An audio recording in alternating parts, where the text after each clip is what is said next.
Monsters infiltrated the world, causing it to succumb to despair.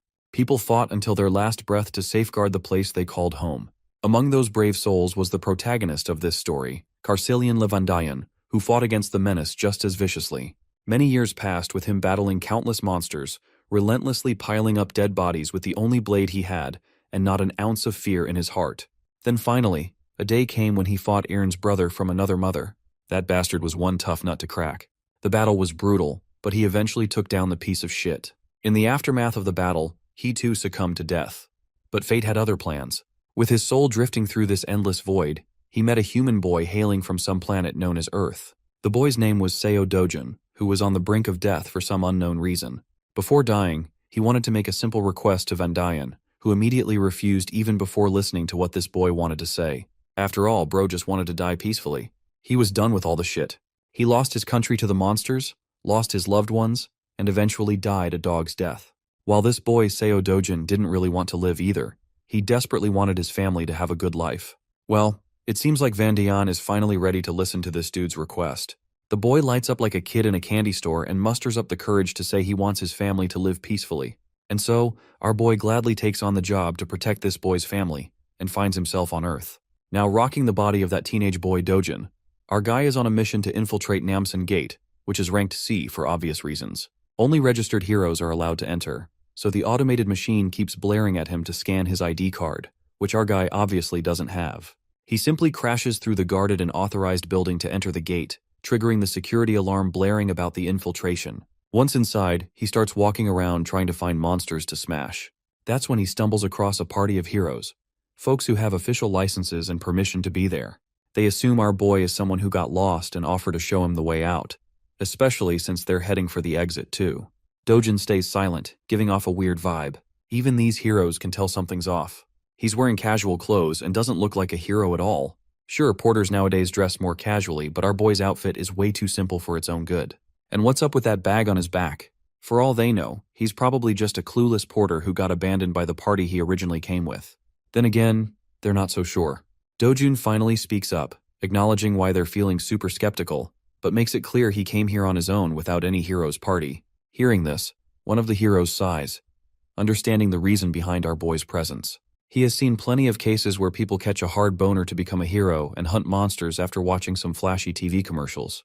But that burst of motivation can get someone killed real fast if they barge into gates recklessly without going through legal procedures. First, you need to get officially certified as a hero.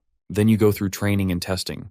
Not to mention, this gate is C rank for a reason. If you're a rookie just starting your career, you better go find an F rank gate before you lose your life for real. After listening to this dude yapping and generously handing out advice no one asked for, Dojin makes it abundantly clear he doesn't need shit. Naturally, the crew of heroes is bewildered by this kid clapping back with such a cold tone. After all, they were just trying to help. So they get a bit pissed, but the leader tells his comrades to hold their horses. If the guy doesn't want help, then fine, leave him be. The leader is confident this kid will eventually learn the hard way why you don't cover your ears when someone wise is talking. They hope he finds out just how unforgiving these gates are, unlike the TV shows that glamorize being a hero like it's the second coming of Christ. Soon enough, Dojin finally comes across a giant troll staring him down, ready to eat him alive. The monster unleashes an attack, only to miss and hit the ground. Bro moved so fast the troll couldn't even process what the hell happened. Then he balls up his fist and delivers a devastating punch, hard enough to blow the orc's face clean off.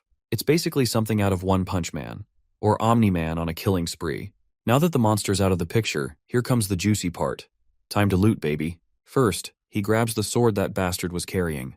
Then he uses that same sword to dig further into the monster's body and extracts a shiny gemstone. It's actually a low-grade magic stone, so insignificant that Dojin never even bothered with them before in his previous life. But since he's broke right now, he's got no choice. Suddenly more monsters swarm the area, pissed after seeing their buddy decapitated. Dojin turns around and chucks the gemstone so fast it literally blows one of their heads clean off. The other two dumbasses charge in like they've got some death wish they want fulfilled. Well, Dojin's more than happy to grant it. While he's wreaking havoc, we cut back to the crew of heroes trudging through this monster-infested territory. Currently, their minds are still stuck on the encounter they had with that young man. The orange-haired woman is actually worried about Dojin's well-being, fearing he might end up dead. But the leader of the pack assures her that's highly unlikely. If he is some unauthorized guy who barged into the gate, agents from the control center will find him soon enough. Those agents on missions are always B rank or above. And since this gate is C rank, there's no way in hell he's dying here. As long as the kid steers clear of recklessly rushing at monsters, he's got no chance of losing his life. The Baldy agrees with his leader's assessment. He's pretty sure the arrogant brat must be trembling in fear, waiting for the agents to save his ass from doom. Well, the story is pretty much the opposite. It's our guy who's literally making these plus-sized sandbags shake in fear. One punch and the prey is down. He's so fast they can't even touch him, let alone crush him under the weight of their blades. He appears right behind one of the dumbasses and delivers a kick so hard it demolishes the guy's head. With all the suckers down, he grabs one of their swords and proceeds to harvest the sweet magic stones all for himself. After a while, he's done stuffing his bag and ready to leave. Though honestly, he's pretty disappointed with today's grind. It's basically dead weight in his bag, all those low-grade gems. Right then, one of the agent guys finally spots him and calls out to his buddies. Before our guy can fully turn, those suited men give him a tough stare down. First, they explain they're from the gate control center and suggest he show his hero registration card. If he's unregistered, he has to come to the control center with them. Our guy isn't sure about that, which makes the suited dude tense up even more and get colder, insisting he cooperate and follow the proper procedures. The only response the suits get is annoyance etched all over our guy's face, and all this unnecessary drama killing his mood. Then again, bro ain't got the energy to argue. He just turns to leave. Since words aren't working, the suits threaten handcuffs if he refuses to comply. Physical force may be used if necessary. One of the more impatient ones dares to grab our guy's hand and threatens him with the injuries he'll sustain if he refuses to cooperate. What's worse, all responsibility will be on his shoulders. So it's everyone's best interest to solve things with words, not violence. Seems like Dojin's done with all the yapping, so he grabs that bastard's hand back and warns him to stop sticking out like a thorn in his path. This chilling warning makes the poor suit guy instinctively scared. A chill runs down his spine. The other two bastards pull out their magic-infused batons. They're actually grade 4 magic staffs, powerful enough to subdue an orc. But they don't have enough power to hurt our guy physically. So he aggressively twists the bastard's hand, making him whine like the whiny bitch he is. Bro then issues a final warning. They better leave now if they don't want to lose the last shred of dignity they have left. Eventually, duty-bound suits are forced to retaliate with violence. They try their best to tag our guy with the magic staffs, but none succeed. Our guy delivers a crushing blow right into the back of one bastard, then hits another in the belly. Next, he focuses on the guy in glasses, the last man standing. The last dude senses what's coming and gets tense. Dojin blurs away, vanishing into thin air, causing the bastard to panic at literally seeing a man disappear.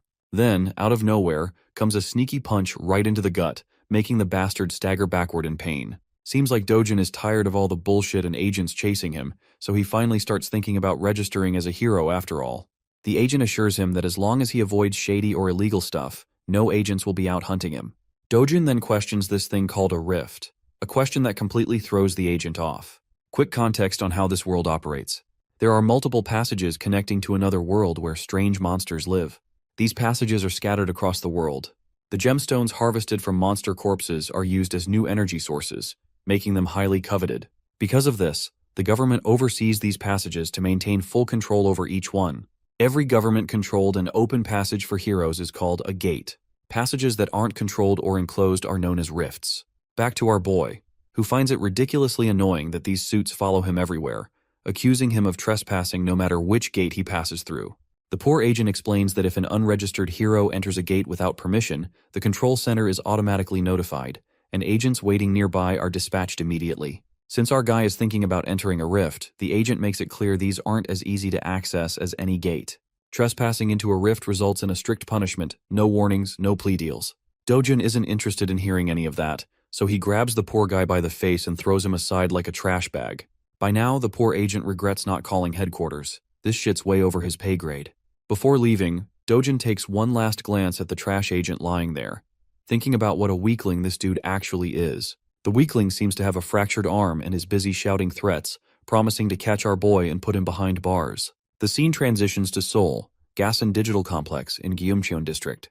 This giant building is now known as the Hero Complex. Here, all trades related to magic stones or anything found in the gates go down. And nowadays, this place is busier than ever. Dojin can be seen heading toward one of the stores that deals in buying and selling magic stones. Upon entering, he's greeted by this Gen Z bastard, busy scrolling through brain-rotting Insta-reels. When Dojin says he wants to sell some magic stones, the cunning shop owner immediately starts preaching about his business, claiming this branch offers the highest prices to their clients. He even goes as far as saying they're the best in the whole country. Dojin finally puts all the low-grade gems smeared in monster blood on the counter, causing the store owner to put on this sour expression like he just got boned from behind. He's seriously grossed out by all the blood stuck to the stones. Regardless, he doesn't complain and moves forward with the transaction. Dojin is asked if he wants some coffee while the stones are being processed. A little while later, he is sipping coffee while the shop owner carefully cleans the blood off the stones. Afterwards, the owner calculates the total amount due. There are 12 low-grade magic stones, 16 medium-grade ones, plus 5 upper and lower-grade stones as well. After deducting a 40% commission, Dojin is set to receive around 5.5 million won. Well, our boy isn't too comfortable handing over 40% as commission. It just feels unfair because he did all the hunting and wasted his time. So how the hell does this bastard think he's entitled to nearly half the money?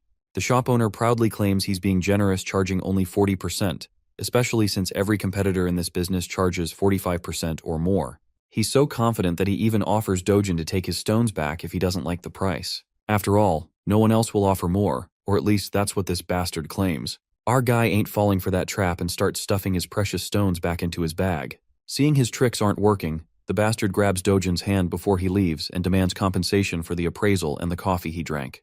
It's 30,000 won for the appraisal plus an extra 10,000 for the coffee. Not to mention, all the blood he had to wipe off ruined his expensive towel. With everything added up, Dojin supposedly owes the guy around 350,000 won. Dojun isn't giving in to these unreasonable demands, no matter how hard this crazy bastard pushes. Seeing nothing's working, the bastard stoops to street-level tactics and threatens Dojin with the C-class heroes he has as his guards. Right then, those big guys barge in through the back door, asking why they were called. If anyone's causing trouble, they're ready to deal with them. Dojin in response shoots a sharp glare at the bastard, who stares right back with the same intensity. A while passes, and the scene cuts to the terrified, sweaty face of the shop owner, who had been acting cocky like he was the main character. But he got a reality check when Dojin took down his 3 pigs, without breaking a sweat, making it clear who the real MC is.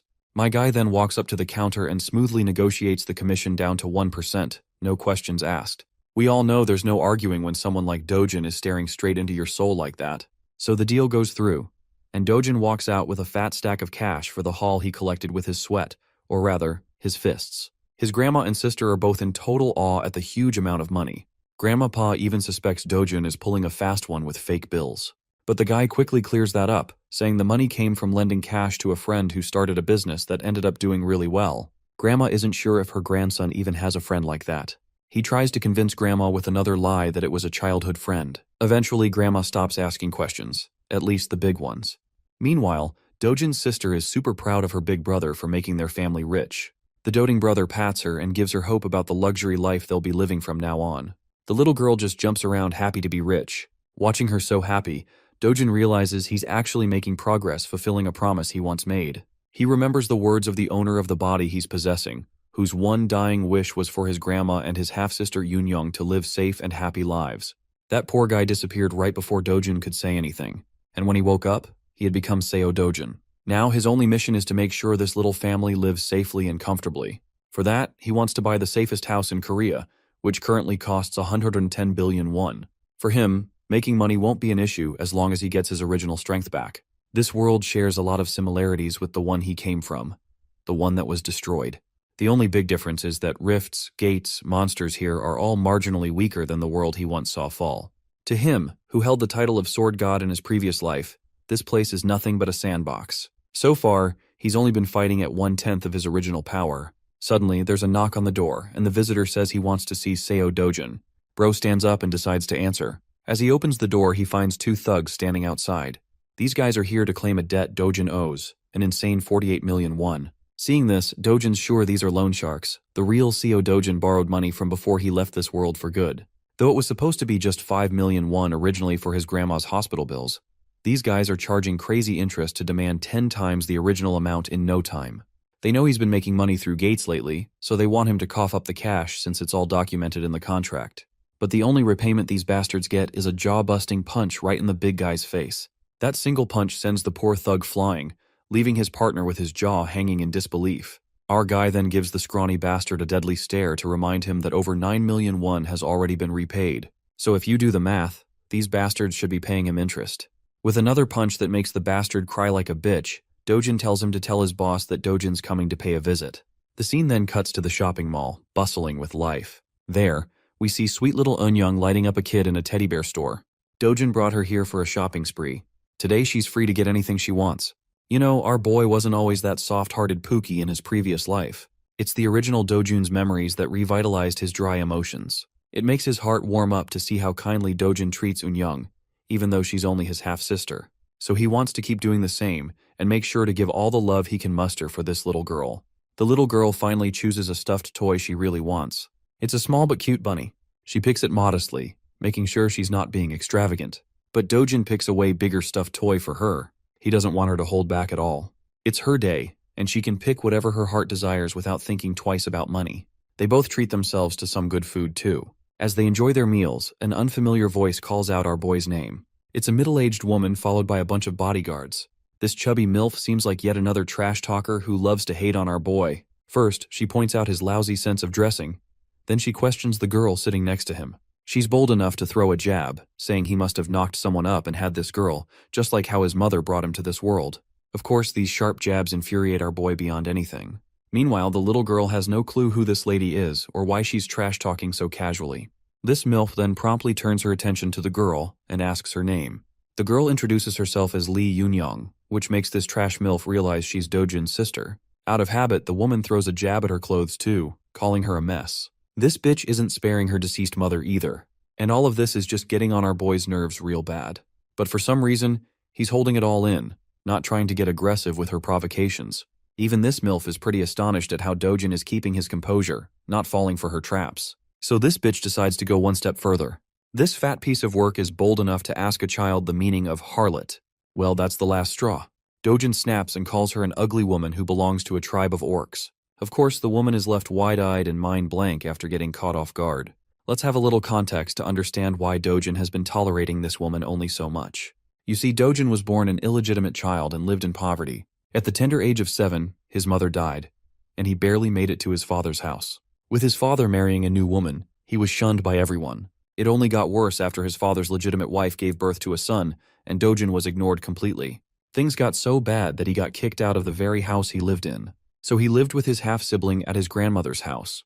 As our boy reflects back, he feels pity for the original Dojin who had to endure all this and still tried to keep a smile on his face like he had no pain in his life. But now he wants to change everything. Seems like this woman is his stepsister, which explains why he was trying to hold himself back. But he won't tolerate her no more. He recalls how he shared a roof with this orc of a woman, and she's just as disgusting as ever. Not only is her personality messed up and her appearance orc-like, she's also dumb as hell. He further crushes her spirit by dropping brutal bombs on how she's a wreck with an inferiority complex. That's the only reason she projects her insecurities onto others by calling them ugly. She's just a gold digger obsessed with others, and that's the real truth the world should know. As he continues to crush her under his sharp jabs, the entire shopping mall watches them like they're the center of attention. The orc lady is totally annoyed and about to lose it, but then Dojin's stepmother walks in. Seeing her mom, the orc lady approaches her like the whiny bitch she is, complaining how this kid just shut her down with words. But this mother is aggravated to see her daughter whining like that and shuts her up with a cold glare. Not gonna lie, bro's got one heck of a stepmom. At first, I even thought the orc lady was his stepmom. The hot mama turns her attention to our boy and greets him with utmost grace. She's inviting him to come back home and hang out for some fun. But Dojin knows all too well that this facade his stepmom is putting up is fake. After all, she's the one who caused the most misery and unrest in the 12 years he lived with them. The woman continues reminding Dojin of things he never wants to remember, triggering his PTSD and making him go full serious mode. With a tone colder than your mother's jokes, our guy tells this bitch to get the fuck lost.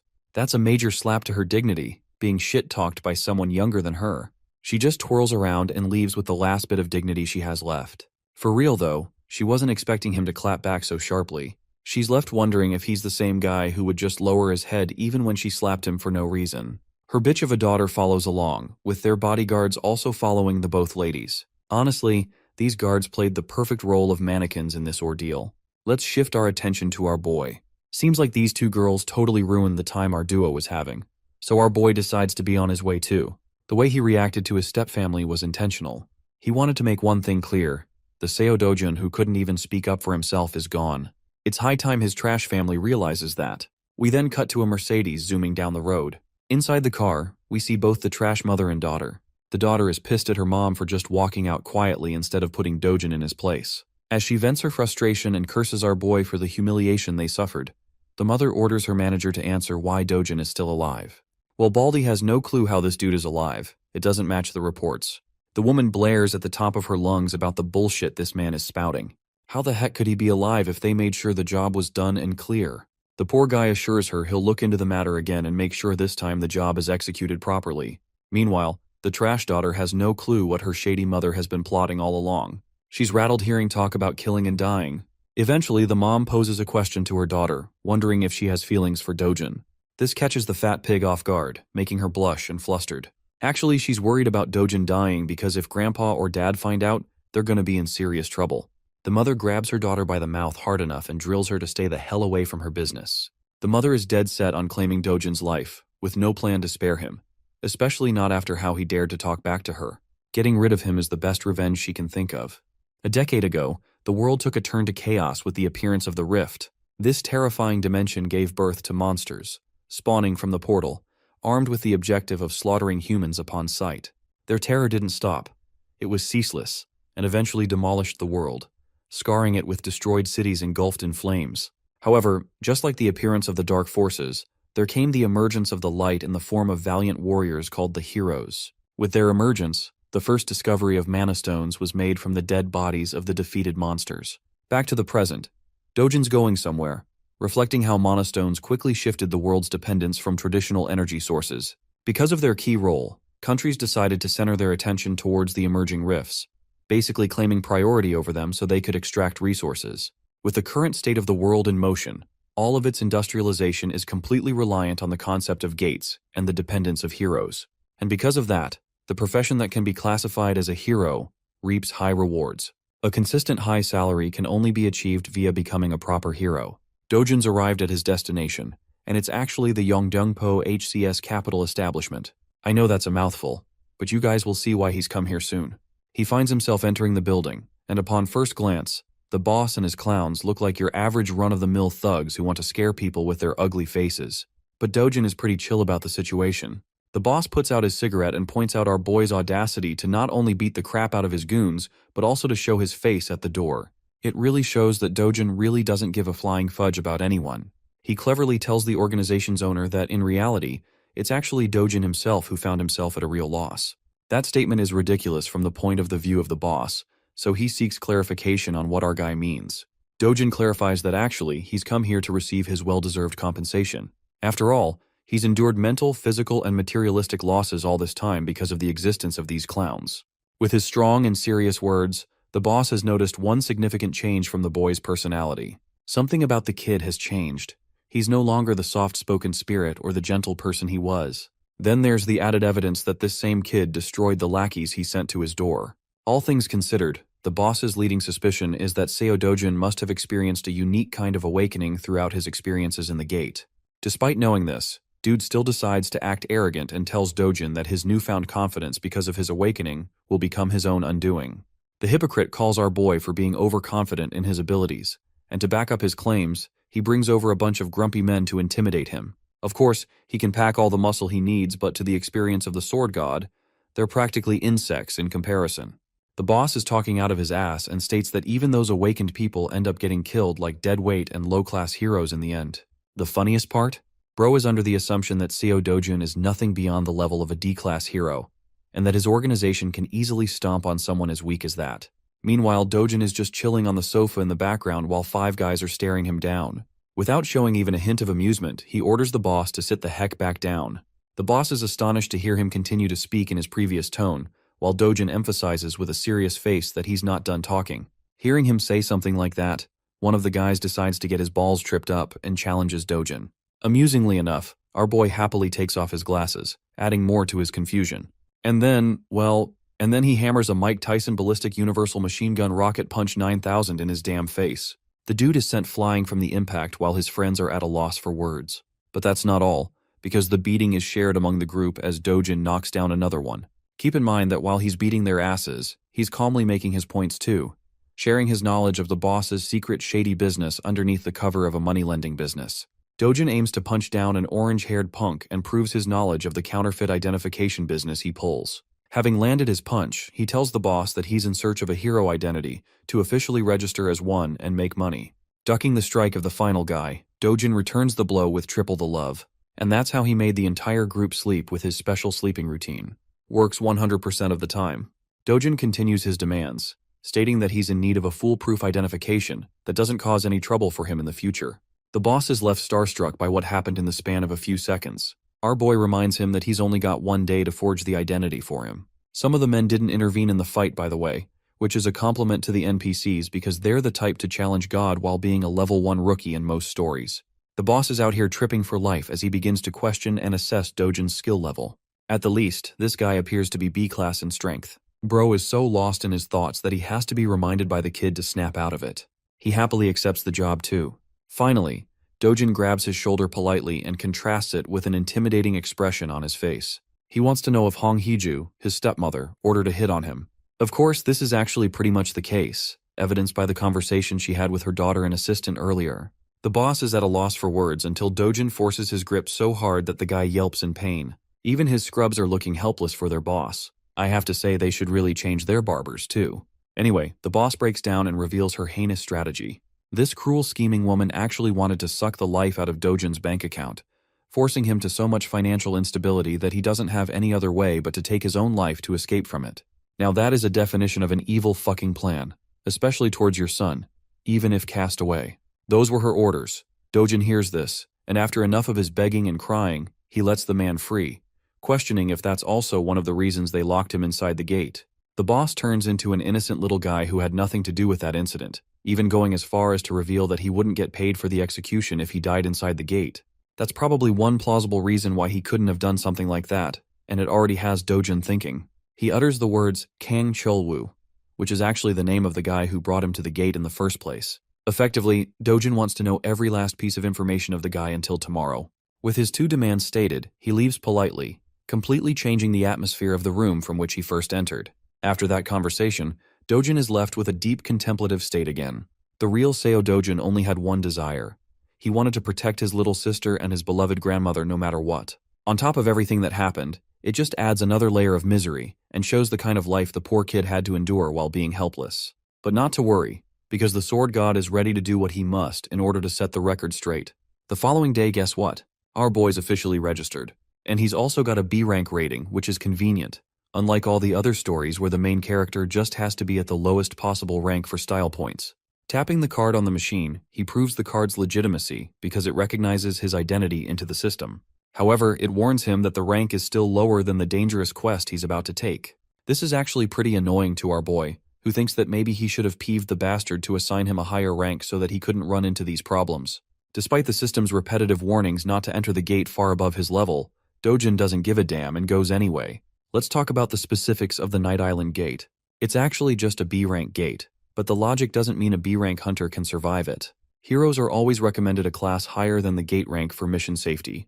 Anyway, the scale of the dungeon is considered rank D, which means it's spread out and will be difficult for solo hunting.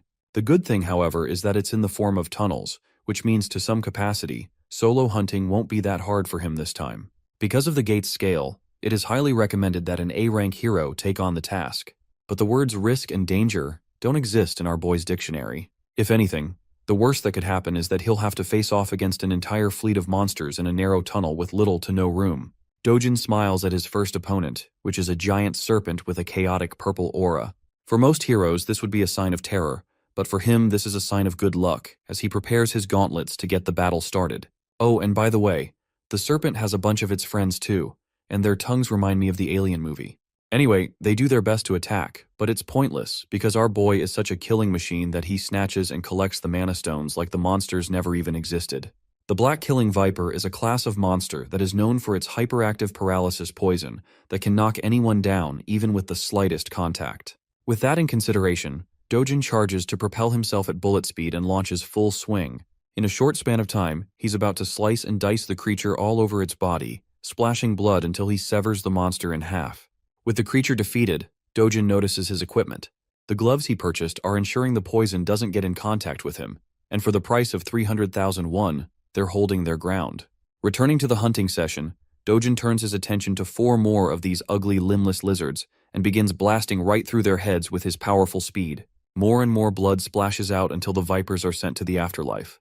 Dojin stands there, busy searching for a bunch of magic stones by clawing from the monster's flesh. To his disappointment, there isn't any magic stone around. But this is according to the rules of the previous or the original world, and in that, these monsters only have a drop rate of 3% for mana stones.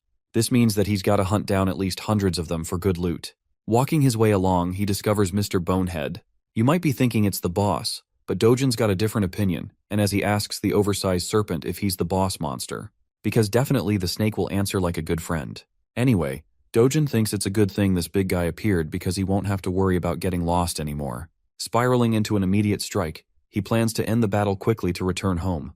But then, an unexpected thing happens. Despite having successfully landed a brute strike, his punch doesn't have any effect on the creature. Bro just gave him a tattoo on the head instead. While he's in the air and unable to dodge, the creature bashes him into the wall with its tail. Dojin sits there having crash landed. It probably gave him a reality check about the boss monster's strength, I think. The creature whips out its poisonous fangs and hisses at him like the average girlfriend when she's hungry. The creature attempts to bite him down, but luckily he evades the attempt. Using the momentum of his evasive maneuver, he bolts right back into motion with a powerful punch that connects with the creature's body and leaves more cracks against its hard shell. From this second attack, one thing has been made clear to him. The boss monster has an unusually tough exterior, making it a greater challenge than the rest of the vipers he disposed of. The shell is so powerful at his current level that he can't penetrate with one strike alone. This reverses the situation on him, making him question if he should aim for a different battle strategy. At his original strength, the sword god would mop the ever-living floor with this beast. But then suddenly he notices something. It's the sword of the warrior who lost his life fighting the boss. And now you guys are about to know why he's called the sword god and not the fist god. Even though the weapon is extremely worn out after the fight, he grabs hold of it, believing that a sword is only as competent as its wielder. With that knowledge in mind and the blade armed in his hand, he walks towards the monstrous snake. The creature propels itself forth to strike him down again. Bursting with incredible speeds, Dojin responds by going high up into the air, proudly declaring that the creature should be honored that he's going all out to kill the beast with a sword. Despite the sword's condition being crap, this guy literally unleashes so many flashing cuts in the span of a few strikes that it leaves the snake's body eviscerated. The serious fight turns into a funny conclusion with the snake dying in the background while our boy's sword is reduced to dust. It's a good thing he wiped the creature out while it was still holding on. With the boss monster dead, Dojin thinks of a smart idea that I don't really see many other protagonists implement. He takes off one of the fangs of the creature, believing it could be used as a nice material for a short sword with a bit of refinement. Considering this as a reward for his journey, he exits the gate. By the time he's exited the gate, it's already a starry night outside. He spent more time at the B-rank gate than he thought, and with the way things turned out at the end, it only pushed him to pursue and restore his strength back to full health. Also, he's a bit happy that his old friends don't get to see this weak version of him because that would be embarrassing. Back from the hunt, he goes to appraise and sell the magic stones. Before him, there's actually another hero who has come to present his great stash of magic stones. The cheap-ass receptionist treats him like shit and points out that the commission rate is the same as 40%. Even the innocent guy can sense the bullshit behind that overly high rate. He even calls it out, stating his concerns and calling himself a normal guy. The receptionist, just like what he did with Dojin, clarifies that their rate is actually the lowest among all the appraisal trades. The gate center is 5%, but that's without taxes. From the perspective of the sleazy appraiser, this is a great deal for heroes to have that earns them good money. The cash is handed to the hero, who doesn't really complain much, except concerningly asking about the dude's messed up face. The funny thing is how this guy is still repeating the same script even after getting his face bashed in. Bro plays it off, stating that a psychopath first obliterated his guards, and then he left him with this treatment. The hero thinks it's actually the fault of the receptionist for keeping low-ranking guards around at the C-rank level. After all, rank isn't the only thing that matters in their world. Skill plays a huge role too. Rank is actually a false representation of one's abilities and only updated to keep the system intact. The hero is wise to mention that the people of the same rank have a huge variance in skills and abilities, so they can't all be treated the same. Then there's also a difference between a lame watchguard who sits all day guarding the shop and a hero out there who is actively hunting down beasts for a living. Even though this guy is actually giving him some solid advice, the joker of a receptionist just wants him to stop yapping and leave already, which he does, offering to help the little dude out if he ever needs something. As he's leaving, our boy walks right past the guy, looking as cold as ever. Upon seeing him at once, the receptionist flinches and bugs the F out. He points at Dojin, shouting that this is the psychopath that made a mess out of him. Turning back to face them both, the hero is actually pretty impressed. He notices our boy's lean physique for his height.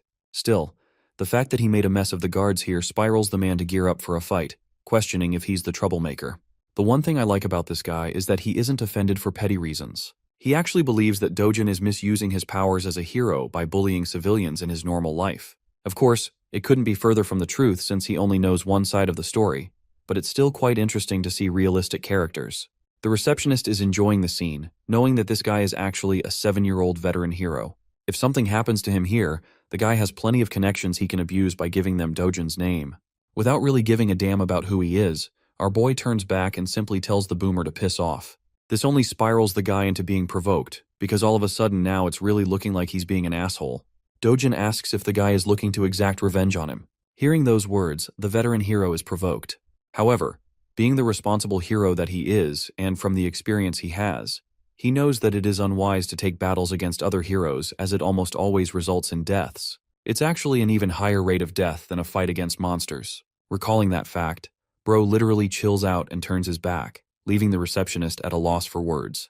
Dojin turns to the sleazy appraiser and asks if he's got a problem he's looking to address. Before the guy could answer, he tossed a bag full of magic stones to appraise and convert into money. These precious shiny babies are all high-grade magic stones, which really begs the question on who this guy really is from the perspective of the receptionist. Calculating the amount winds up to be a total of 150 million won. It seems like a lot at first glance, but to Dojin, it's far too little for a day's worth of hunting. He asks for the cash, but the receptionist reminds him of the commission rate they have to calculate beforehand, which obviously draws a scary look from our boy. Remembering that the rate is only 1% in their little deal, he cools down and tells the guy to wind up the rest of the amount to him. Now, inside the mind of the hilarious appraiser, he wants to beat the shit out of the guy for having so much audacity, but it's only in his imagination that he can do that. Speaking of which, the receptionist expresses that there has to be approval from upper management for an amount this huge. Without wasting another breath, Dojin demands that he get the approval right this instance. So the guy quickly phones his boss, whispering the details of their situation. But before he can smoothly wind up a deal, Dojin snatches the phone and directly tells the boss to hurry up with the payment. The boss is okay with doing so, but he just wants the phone to be handed back to the employee. Returning it with pleasure, Dojin accidentally, or should I say intentionally, smashes the phone into the wall. The employee is shivering at the sight of his smashed device, as Dojin instructs him to quickly prepare the money now that things are cleared up. And that's how the receptionist prepared numerous bags full of cash for the transaction. By the end, the guy is left devastated at being forced in such a way. Maybe you guys feel pity for him, but remember, he continues to scam nearly half the amount that ordinary heroes earn after risking their lives. He's a scumbag. 10 minutes passed and the boss quickly found himself at his store, enraged at why his employee wasn't picking up the phone. The hilarious part is that the receptionist throws in the towel and embraces an immediate resignation. The boss then sees the guy's phone smashed into the wall, giving him a good idea of what went down. Seeing this, he pulls out his phone to call Juyeon, requesting that she come here at once. Juyeon appears to be a famous young woman donning beautiful purplish-pink hair. She's so recognizable in public that people are celebrating her name as Hyun Juyeon and treating her like a celebrity. Not to mention that she looks dope as hell with that outfit. She arrives at the store and stuns the receptionist with her presence, giving him a nice greeting with a smile. There's a big reason why everyone's making a big fuss about her. She's the country's 4th S-rank hero in the lineup, nothing short of amazing. People have sprouted rumors that she's the niece of the boss, but then it makes him question what she's doing here. Confirming the claims, Juyeon expresses that she was called here on behalf of her uncle's request to take care of a reckless hero. Intrigued about the situation, the stylish S-ranker sits down, ready to hear what's going on. In the next scene, we can find our boy with his absolutely ripped body meditating out in the sun. It's true that he's been hunting for a whole day, and yet the rewards he reaped from it weren't amazing at all. With the way things are going, he's worried about the future. First and foremostly, he needs to get to a level where he can clear S-rank gates on his own. That means he has to train to restore his original strength. You heard that right, boys. It's training arc time. Dojin's biggest challenge in this current life is that unlike the previous world, the mana density of this one is thin. That means that even if he does his best to gather mana with his current rate, it will take 3 years at the minimum to come close to his original strength. Even more if things get rough. On the bright side, he could aim for better equipment for battle. But the issue is, even the most terrible equipment easily runs for hundreds of millions, so that would be wasting money. Suddenly, a chill runs down his spine as he senses the presence of someone dangerous. Fixating his sight on Yunyang, he grabs the little girl at full speed and demands that everyone go inside quickly. Back inside, he shuts the room down while his grandma eagerly questions what's going on. The entire structure shakes with a loud quake, making his grandmother flinch and question in terror if they're having an earthquake. Little Yunyang is in a state of panic, but the truth is something only our boy knows. This isn't just an earthquake, it's something else. Dojin senses the sharp and violent energy outside. A rift has just cleaved open into their world, and it just so happens to have manifested on top of their house. Rushing to take care of the problem, he tells his loved ones to stay inside as the situation outside is dangerous for them. At full speed, he cuts into the entrance of the rift, where the last thing he hears is the cries of his grandma and his sister calling out his name. The scene switches to the Seoul Hero Association, where its members are made immediately alert at the sudden emergence of a rift on top of the Mapo region. It appeared after 63 days of the last emergence. Realizing that the White Lion Guild is the closest to Mapo, the manager wants his staff to contact the guild at once and alert the nearby heroes to join in to control the situation. Upon closer inspection of the rift's exact location, he discovers that the rift appeared on top of a residential home. This is a tricky situation even for them, because if on the off chance a civilian enters the rift, they're practically guaranteed their demise. Not to mention that the rift won't allow anyone else to enter after that. And if the person inside dies, it will send out a wave of crashing monsters in 10 days' time, causing chaos and destruction for the people living in the region. The monster wave would become so uncontrollable that Seoul's safety will be fully jeopardized. The manager is curious about the person who interacted and entered the rift. Turns out that they know Seo Dojin has taken action as he's the resident of the home. According to his grandma, he entered the rift to protect his family. From this information, they are under the impression that he's not a hero. And that complicates things because the chances of an ordinary civilian returning from the rift is next to impossible. This causes the entire staff to feel despair and helplessness for the situation, as they can do nothing. In the next scene, we actually find Dojin's pissed-off stepmom annoyed hearing the news of his new awakening. She can't believe her ears. Her assistant reports that while he hasn't officially registered with the Hero Association, they've come to verify that he's indeed now an awakened individual from his last gate experience. This makes her frustrated because Kang Cheol-woo was supposed to finish the job, and instead it only made her target even stronger. Going batshit crazy, she smacks her fist on the table, questioning why the hell they couldn't just manage to kill the guy on their own. The fact that they also took money for executing a failing job is also a reason for her to get angry. Roaring at manager Lee, she declares her frustrations with Kang Cheol-woo by sending him a message. If he doesn't kill Dojin personally, he'll owe her 10 times the amount in return. But to her surprise, her assistant surprisingly reveals that they may not even require contacting the guy anymore, sharing the discovery of the new rift just on top of Dojin's house. Having confirmed that he entered the rift, it's clear-cut that he won't be making out alive.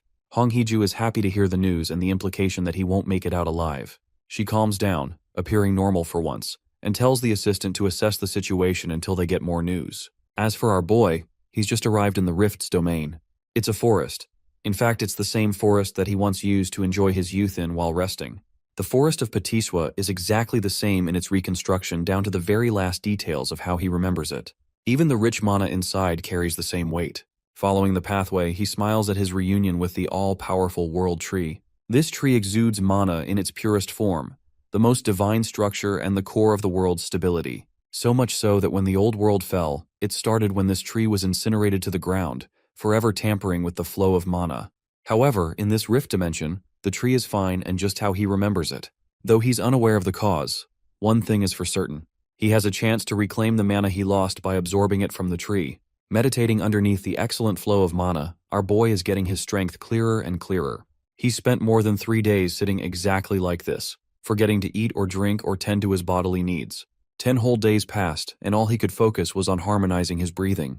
By the end of the 10th night, trouble came looking for him and disrupted his meditation. These alien-like creatures are called the Bulkina, and they've come to burn the tree just like how they did it in the past. Only this time, our boy is there to prevent the tragedy from happening again. The creatures lunge forth to attack him while Dojin regrets being unable to have a water element sword to knock them all down with ease. The burning monsters roar to make their way to him, but our boy is replenished with so much mana that he no longer cares about a weapon. He is the weapon. And those hands are rated E for everyone. Extending his hand towards the monsters, he exerts so much authority from his mana alone that it knocks down one of them. The second creature is stunned by his ability. Let's break down what happened just now. What he did there is called mana release, and not exactly telekinesis. It's a blaster-type attack that uses raw mana as a detonation strike. It had been a while since he used this ability in such a way, considering he was low on reserves all this time. Anyway, the Bulkina creatures aren't done just yet. To retaliate, they release charged blasts from their mouths in return. These pulsing laser beams quickly make their way to our boy, appearing the calmest he's ever been. His mana alone is enough to protect him from any damages. Stepping towards the creatures while he's ignited with a burst of mana, he remarks that he's finally protected the world tree. And now, he's ready to play for a bit and enjoy the fruits of his training. The ugly bastards are trying for another energy blast attack, but our boy quickly catches two of them and forces their mouths shut. This way, their own ability charges up and explodes inside their mouth, leaving behind a headless corpse of flames. The corpses of the creatures wither away, dropping 2 valuable magic stones for him to use. But that's just a couple of them down. Dojin is enjoying his life, thrilled to unlock something called the Eternal Ember after defeating these guys. Joyfully cutting his way past the monsters and smacking them all down with a grin, he's finally glad to steal a good load of mana stones from them. The one-sided slaughter continues until he wipes out all of them. Dojin has won the lottery ticket with how many stones they're dropping. Among them, he also discovers a small coin or a seed glowing in gold. This is called the Eternal Ember as he picks it up in his hand. With this, he's reclaimed control of more of his power as he crushes the chip and unlocks its flames. The way he's casually playing around with the ember reminds me of Sukuna from Jujutsu Kaisen. Now, in any normal case, the ideal strategy here would be to keep gathering mana from the world tree. However, the current state of his body has reached its physical limit for Amna absorption. The second way of doing so is actually absorbing the ember, completely altering the state of his mana and transforming it into fire mana. And he does exactly that as his body produces a rush of flame energy. Now, unfortunately in his previous life, he felt zero need to do this and didn't care about the Eternal Ember at all. However, now it's required for him to fully absorb the embers, and it takes like 10 whole minutes just to get one finished. Luckily, he's got a whole bunch of these collected for him, so his goal is to absorb as many as possible. The appearance of the rift has sparked a public interest. The reporters are all gathered around our boy's house while agents and association staff are protecting the place. Bang Seonggu is pissed off because of one guy's arrogance to enter the rift prematurely. I have to point out that he looks like a carbon copy of Yanho from Solo Leveling, but with a cleaner haircut, I guess. We also have our protagonist, but with blue hair. This guy is called Kim Hyunwoo, and he sympathizes with Dojin's actions to save his sister. But Seonggu doesn't buy that explanation at all, accusing our boy of heading in like a greedy guy who wasn't ready for the consequences. It would have been fine if he unalived himself the normal way, but if he dies in the rift, the place will become a detonation ground for monsters to come pouring out. And that's the issue, really. Hyunwoo asks for Gilma's input, and apparently Gilma has told them to just do things according to the protocols. Hyunwoo questions the recent emergence of rifts popping all over the world in various countries like the US, China, Switzerland, Turkey, and the UK. That's one reason Gilma is having a hard time managing so many rifts all at once. This kind of phenomenon doesn't really happen every day, and yet some of the nations were able to easily contain the threat with ease. But for South Korea, they're out here pissed as hell because their situation could very well turn into a disaster because of one guy. Seonggu is so pissed that he wants to beat the crap out of the dude who went in and is begging for the rift to throw him out. Speaking of the gargantuan Purple Gate, 28 days have passed since its first appearance. The same goes for the number of days Dojin has spent inside. Now, the Hero Association is afraid and has already cautioned the threat as a level 1 wave.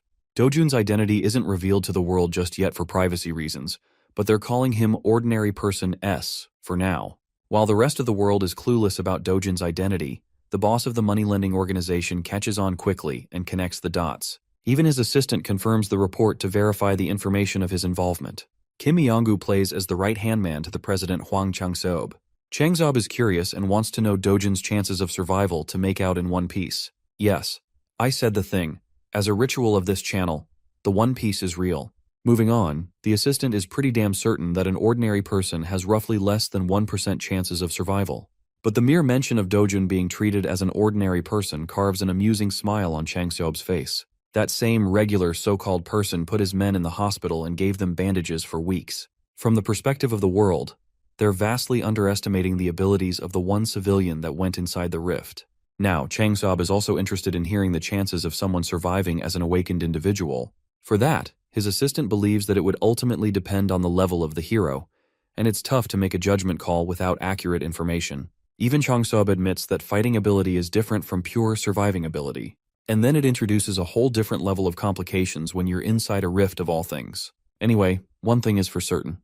The bastard hasn't changed his ways. Chang Sob wants to protect Dojin's family, but not for noble reasons. Nah, this scumbag intends to sell the organs of his loved ones in case he doesn't make it back. And even if he does, he's gonna pin the blame of debt on him for taking care. This guy's the embodiment of a leech. The scene transitions to the mesmerizing World Tree. Here, our boy is going full speed into his training arc as his body is now thriving with flame mana. He doesn't even know how much time has passed, but he's been grinding by absorbing hundreds of the firestones. With this, he's acquired so much fire mana that he can use it and manipulate it in any way he deems fit. Not to mention his resistance to the flames has increased as a side effect. Comparing his past self with his current self on the basis of fire attribute alone, he thinks he's surpassed his past self in a small capacity by mastering this ability. Embracing the World Tree, he shares a tender moment with it. It's always served him in the time of need, even in the past, and even now. Because of that, Dojin is grateful for everything it has done for him. As for his mana stones, he's made up a small bag using vines to store them all. With the stones collected and stashed, Dojin fully understands that he'll probably never get to see the angelic tree again. But even still, he's hoping for their paths to cross if the divine tree ever finds itself in danger, because when that happens, he will be ready to protect it with his life. Now I don't know about you guys, but I really enjoyed this gentle scene. That night, Dojin finally steps out into the outside world, emerging from the rift as a whole. Luckily, he doesn't sense anyone to be around, suspecting that most people probably thought he already died inside and that a monster wave would pop out at any time. However, he does detect the presence of someone strong nearby. Deciding to chase them down, he rushes to find the source. Shortly afterwards, he stumbles across the two agents. One pissed off and the other relaxed, both Hyunwoo and Seonggu from last time. Now he understands that these guys probably represent the association from their outfit alone, which means in the off chance he gets caught, things will get really problematic. To combat that issue, he whirls up a ball of flame and chucks it into the air with a forceful lunge. That attack winds up finding its way across the building, resulting in a loud explosion upon detonation. Both Hyunwoo and Seonggu were on red alert the moment they heard the crashing sound. Realizing that it's actually fire, they decide to chase after it. There, they discover a bunch of people standing in horror. Seonggu questions what the hell is going on in the chaos. Meanwhile, our boy is impressed with his flame powers so far. Its precision is good, so it will do him wonders.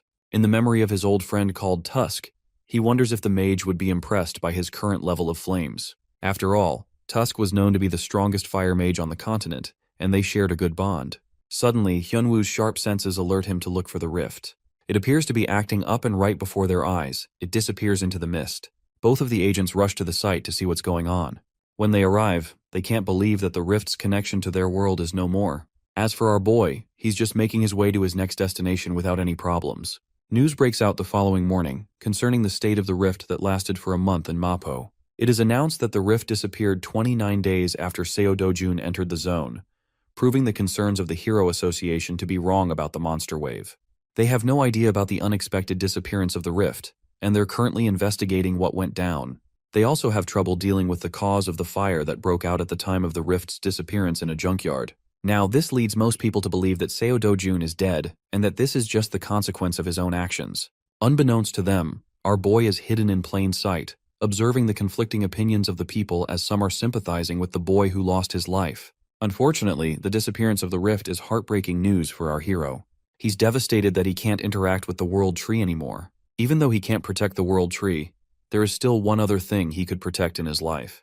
Which brings us right to the HCS capital again. Inside, the idiots are busy celebrating the death of Dojin, believing that they can easily get rid of the old granny and his sister afterwards. Chang Zob is just the kind of guy to squeeze people to death after all. One bastard is talking about how they should let the little sister grow up so they can use her in other ways. While they're chatting without policing their own words, a familiar voice greets them and demands for their boss. The scene cuts off right there, and we get to see Chang Seob humming and going about his day, satisfied that Dojun is finally out of the way and dead for good. His assistant reviews their appointments for today. Apparently he's free for the most part except for a lunch with another CEO. Hearing that, he's happy because tonight he can enjoy partying to his delight at a club under Madame Kang. It's basically senseless chatter, until he steps into the building and as he's climbing stairs, he finds his men being tossed around like playthings. Their blood is splattered around, and the cause of it all is someone he presumed to be dead. Our boy throws him to the ground and tells the filthy Chang Seob to crawl back to him like a dog. That bone-chilling order from him has the president of the company quivering. Our boy acts like the real leader of the group and assumes his place in his chair. He then repeats his command to the ignorant Chang Seob, who is still processing the weight of the shameless order. Without wasting time, he crawls like a dog. Ruthless as ever, Dojin then orders him to bark as he deserves to be treated like an animal. His loud and clear utterance of the command has Chang Seob whining in humiliation. It takes a second for him to bark successfully. But our boy is not satisfied at all. Our boy personally makes sure to make an animal out of him by forcing him to bark repeatedly for everyone to hear. The president is reduced to being less than human, just like the people he treats. Dojin points out that scumbags like him only act obedient on the surface, but end up backstabbing you right when they find an opportunity. Declaring his filthy name, he chillingly tells the man that his life has plenty of experiences dealing with second-rate humans like him. Pleading and begging for mercy, Chang Seob is prepared to serve like a loyal dog if necessary. But Dojin has heard enough and whips a heavy slap across his face. Just that much force is enough to knock the wind out of the guy and spurt out blood. His assistant watches the scene unfold until his name is called. Dojin addresses him as the new boss of the company and recommends that he stop working under a bastard like him. Knowing that these guys are so ready to stab people in the back, he orders the assistant to kill Chang Seob with full permission. Of course, it's a task too heavy for a competent servant like him. He apologizes and objects by stating that their leader has a lot of connections, so things will get really bad if he's the one appointed the boss instead of Chang Seob. On behalf of him, the assistant pleads to Dojin to spare the guy just one more time. However, Dojin doesn't want to play around with simple words in front of them. He suggests wrapping Chang Seob's body in a barrel and removing all evidence by shoving it in the endless ocean. After all, it's just one of the things these guys excel at doing. Seeing as the boss's servants aren't willing to oblige, our boy takes a different approach with them. Dojin threatens the entire group that he'll toss everyone in the gate as monster food if they don't carry out this order. Yeah, the mere mention of that has Chang Seob reduced to a pathetic mess. He can't take it anymore and keeps on begging for his life, promising that he won't ever betray and will always serve under Dojin. Now, this puts the hero in a bit of a contemplation. Although he could kill off Chang Seob right here and get rid of all his issues, something about him has changed in this life. Admitting it himself, Dojin has grown softer compared to his merciless past self. So this time he agrees, offering the guy a hand. I just know Chang Seob is about to become religious as heck after this, praying to God that he doesn't get on Dojin's nerves again. He goes on to shake the hero's hand, promising to serve unconditionally from now on. But wait, something is strange. Why is his hand engulfed in steaming hot flames? Yes, though Dojin has gotten soft, he's still ruthless. Looking at the man dead in the eye, he reminds the scumbag that it's his final chance indeed. Dojin then proceeds to rip his hand off clean, reducing it to a charred paste. By the end of the meeting, he walks away, ignoring the agonizing cries of the president. He does leave them with a final warning.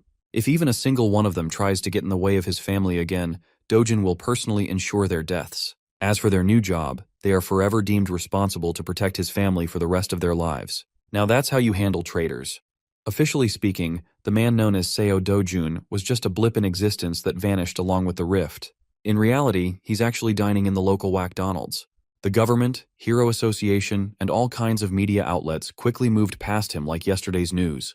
They all treated the civilian who entered the rift as a dead man. Even if he came out and told the world that he was alive, no one would buy it. Furthermore, surfacing after a solo rift mission would only bring headaches and trouble his way. That subdued dog, Huang Chang Seob, is currently helping him find a new and suitable house so he can afford to move leisurely for the time being. Dojin finally got the chance to feed his sister some delicious fast food. He also informed her of their plan to move out to a better neighborhood, and she could not be any happier. She can now go to kindergarten like kids her age and enter elementary school the next year. When the topic of school came up, little Yunyang's mood took a turn for the worse. Dojin was alarmed. He is used to slaughtering abominable beasts, but coddling a kid is not in his arsenal. He was taken aback when her sister confessed how other kids tease her for being an orphan. Hearing his adorable sister's plight broke Big Bro Dojin's heart. If she does not want to associate with the mean kids, she doesn't have to. Those little bastards will get what's coming for them eventually. Finding out that she wouldn't have to attend kindergarten to be bullied anymore, Yunyang was hyped.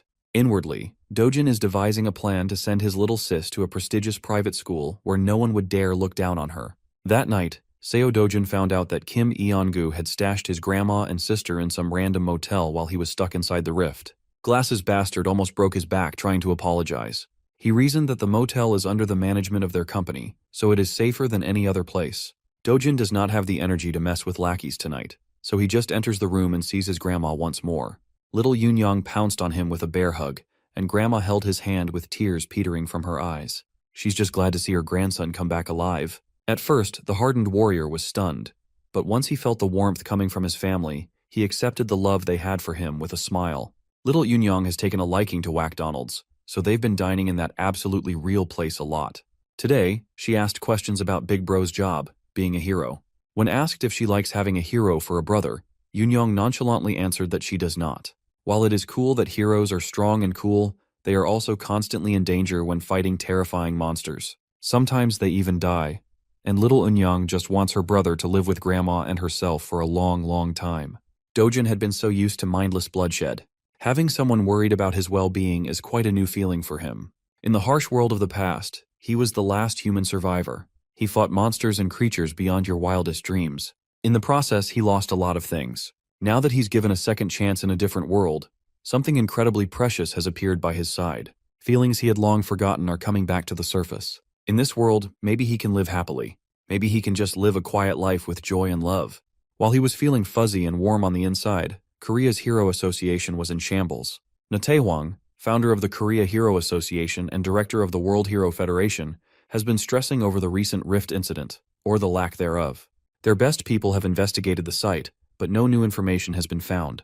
Feeling clueless about the state of his territory is frustrating the founder. It's not far-fetched to believe that a spontaneously disappearing rift can potentially reappear at any time. His assistant tried to agree with his worries. She thought it would have been better if a wave had occurred.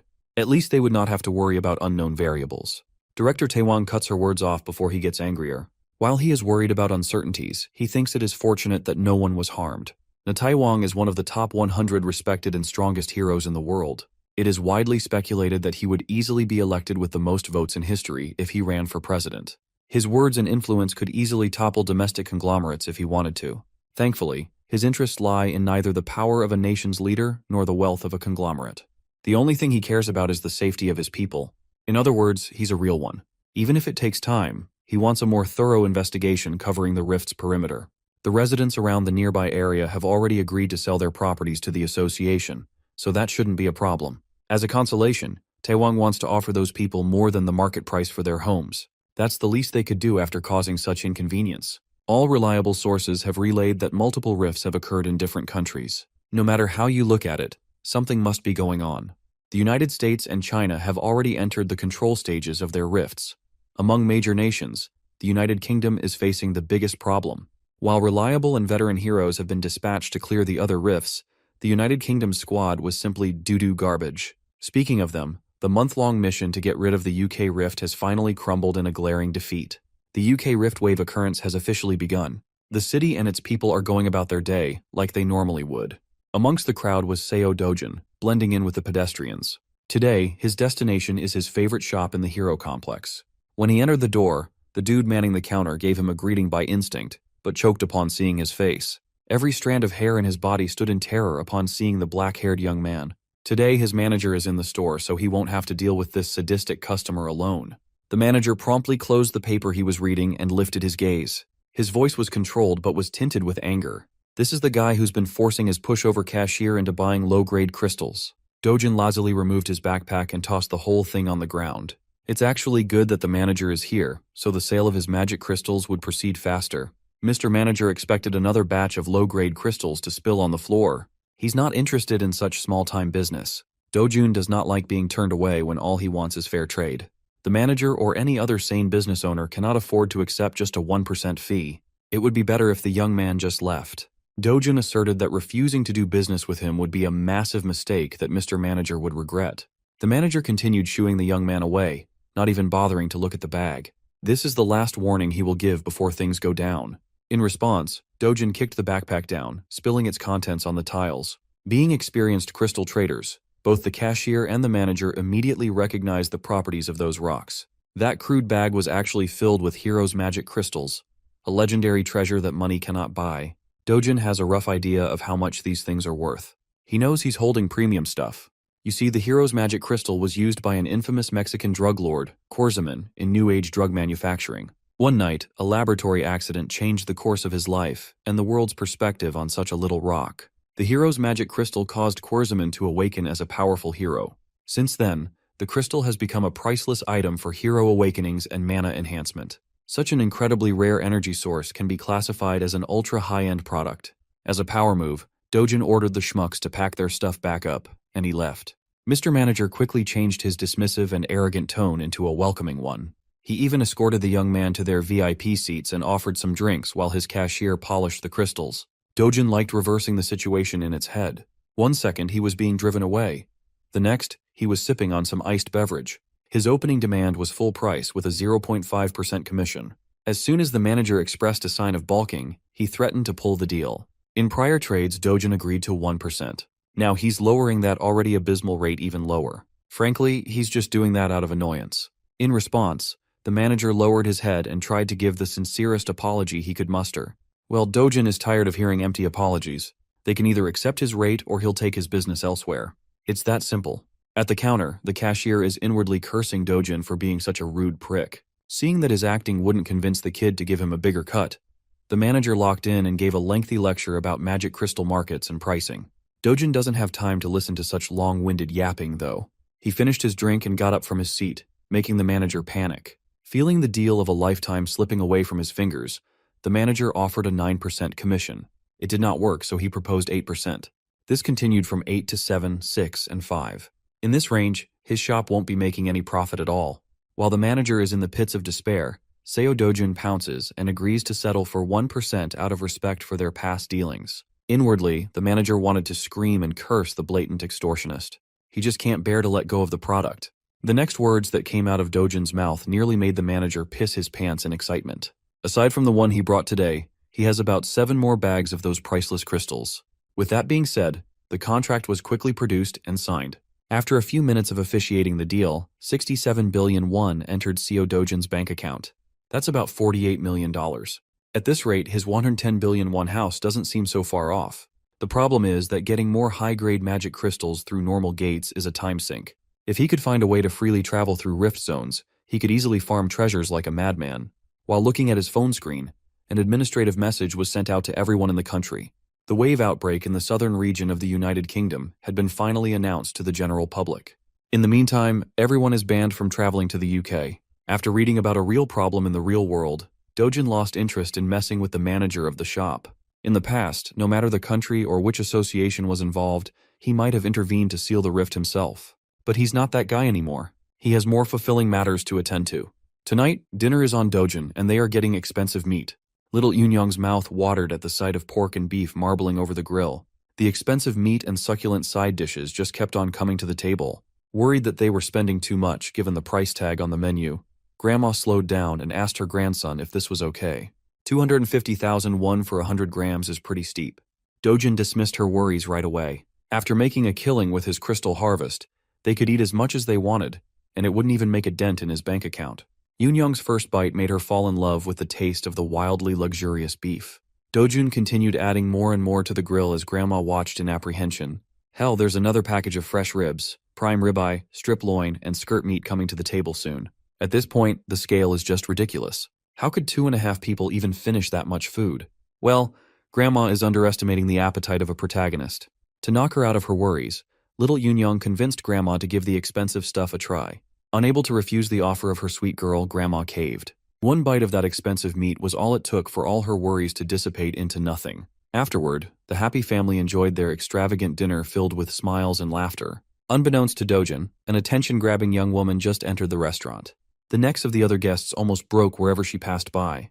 The woman made a beeline towards Seo Dojin and decisively called his attention. She just wanted to talk with him for a moment. Nothing more, nothing less. Before she could elaborate on her reason, Dojin cut her off for interrupting his family's dinner. If she wants to say something to him, she should come back when the fricking meal is over. Hyun Ju-yeon pulled out the name card, hoping that the young man would change his tone upon her name. Much to his dismay, Dojin just kept on grilling and eating meat, disregarding her presence altogether. And so, the renowned S-rank hunter swallowed her pride and patiently sat in the restaurant's waiting room. With a star like her sitting within normal people's vicinity, she naturally became the center of attention. Men and women kept stealing glances at the woman standing at the pinnacle of heroism. She's not only fourth in the national rankings for S-class heroes, but most people would also even place her within the top 10 most beautiful heroes in the world list. Every civilian around was asking the same thing in their minds. Who the hell is making Hyun Ju-yeon wait? Ignoring the blatant whispers around her, Ju-yeon recalled the brief interaction she had just a few minutes ago. As far as she knows, Seo Dojin entered his first gate 2 months ago. He made it out alive and is now under suspicion of becoming awakened. He was widely believed to have died in the recent Mapo Rift incident, But here he is, alive and eating with his family. Aside from all the details that don't seem to make sense, a single sharp look from the young man had an S-ranker like Juyan on edge. A newly awakened guy cannot possibly reach S-rank in under 2 months, right? Even the oil tycoon Kafmor, who spent his wealth on magic stones, took about 5 months to reach the peak. Rationalizing what she felt, Juyan reckoned that Dojin must have some kind of unknown special ability. Finally, Dojin, Grandma, and little Yunyang have filled out with their bellies full and their mood lifted. Near the exit, Juyan walked over to finally have a conversation with the mysterious young man. Before she could open her mouth to speak, another party sauntered into the restaurant with an air of superiority. Dojin's eyes turned sharper than usual at the sight of the man. This skeevy-looking bastard did not expect to see Seo Dojin alive and kicking after their excursion in one of the deadly gates, the lunatic Kang Chilwu.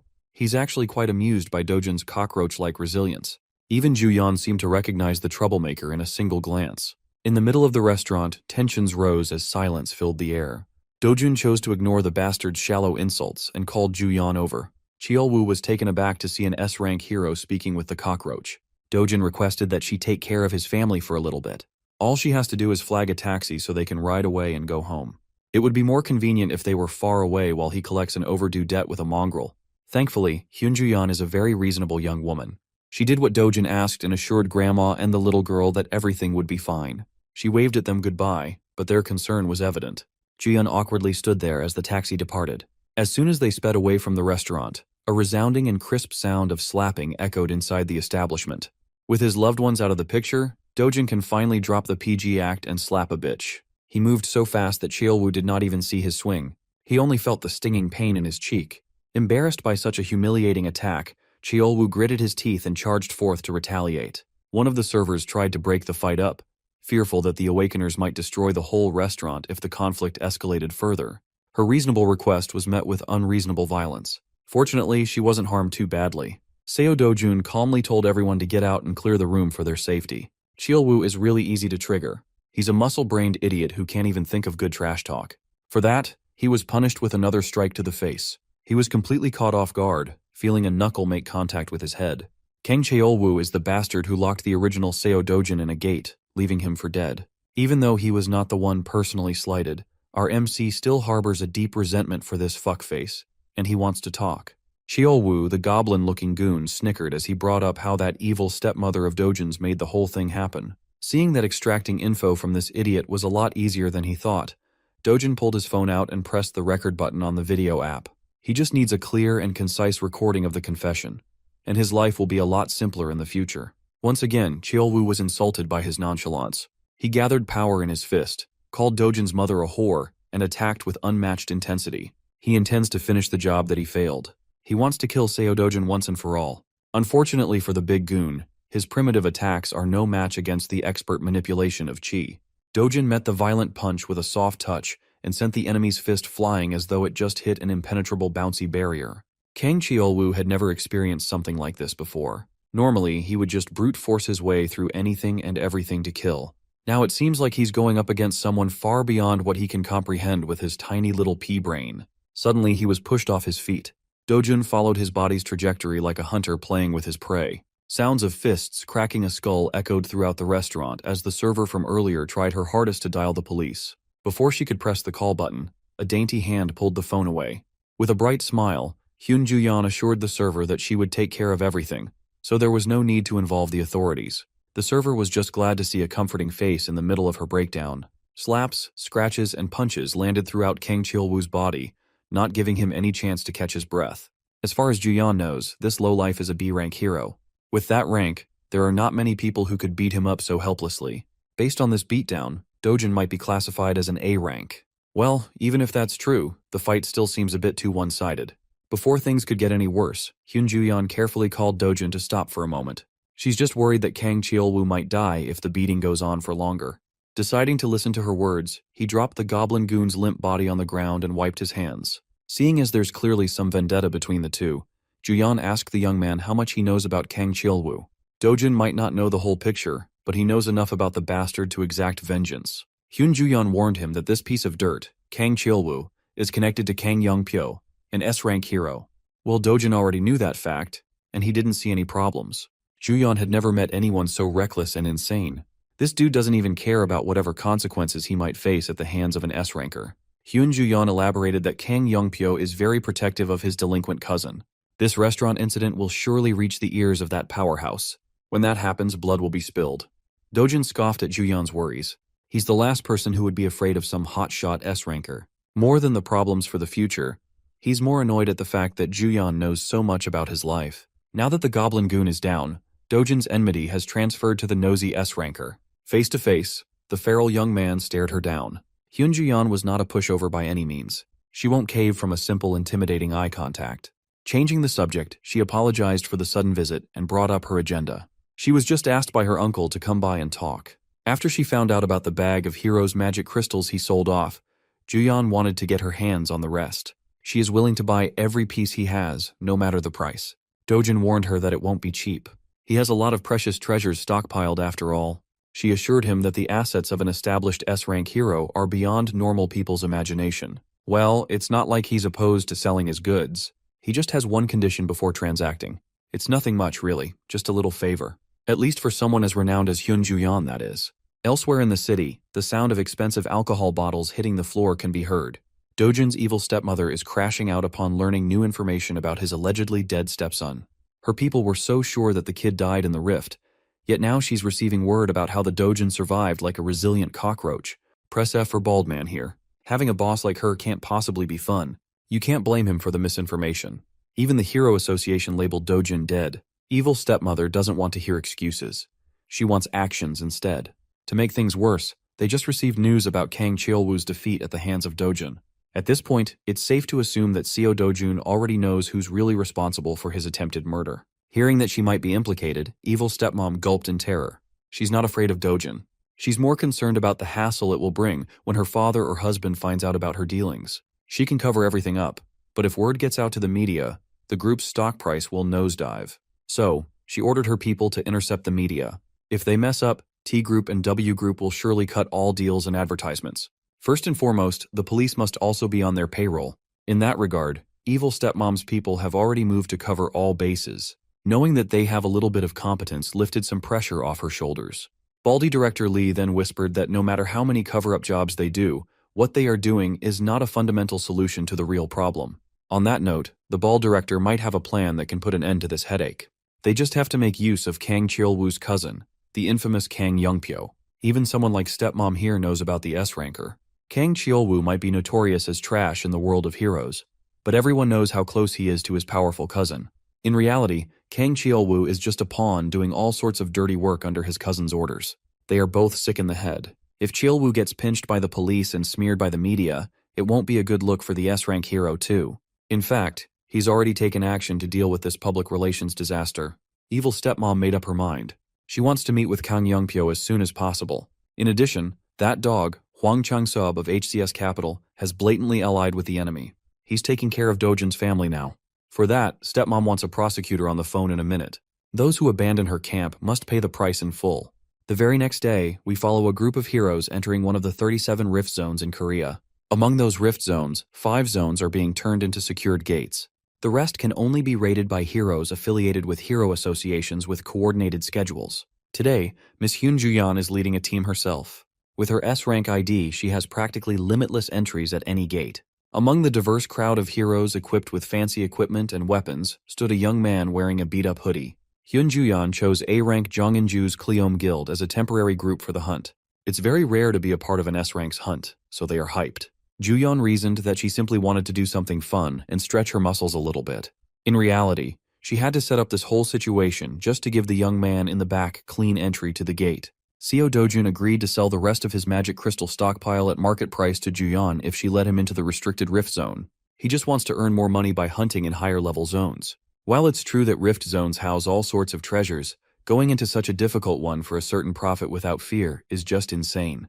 Well, she doesn't really care either way. She just needs to get her hands on those hero magic crystals. After a few minutes of traversing a dark tunnel, the group finally came out of the other side to a brightly wooded area. Unable to rear her curiosity, Inju started bugging Ju-yeon about the real identity of the young man shadowing their party. Ju-yeon just introduced Dojin as someone she knows, but no one is buying that half-assed answer.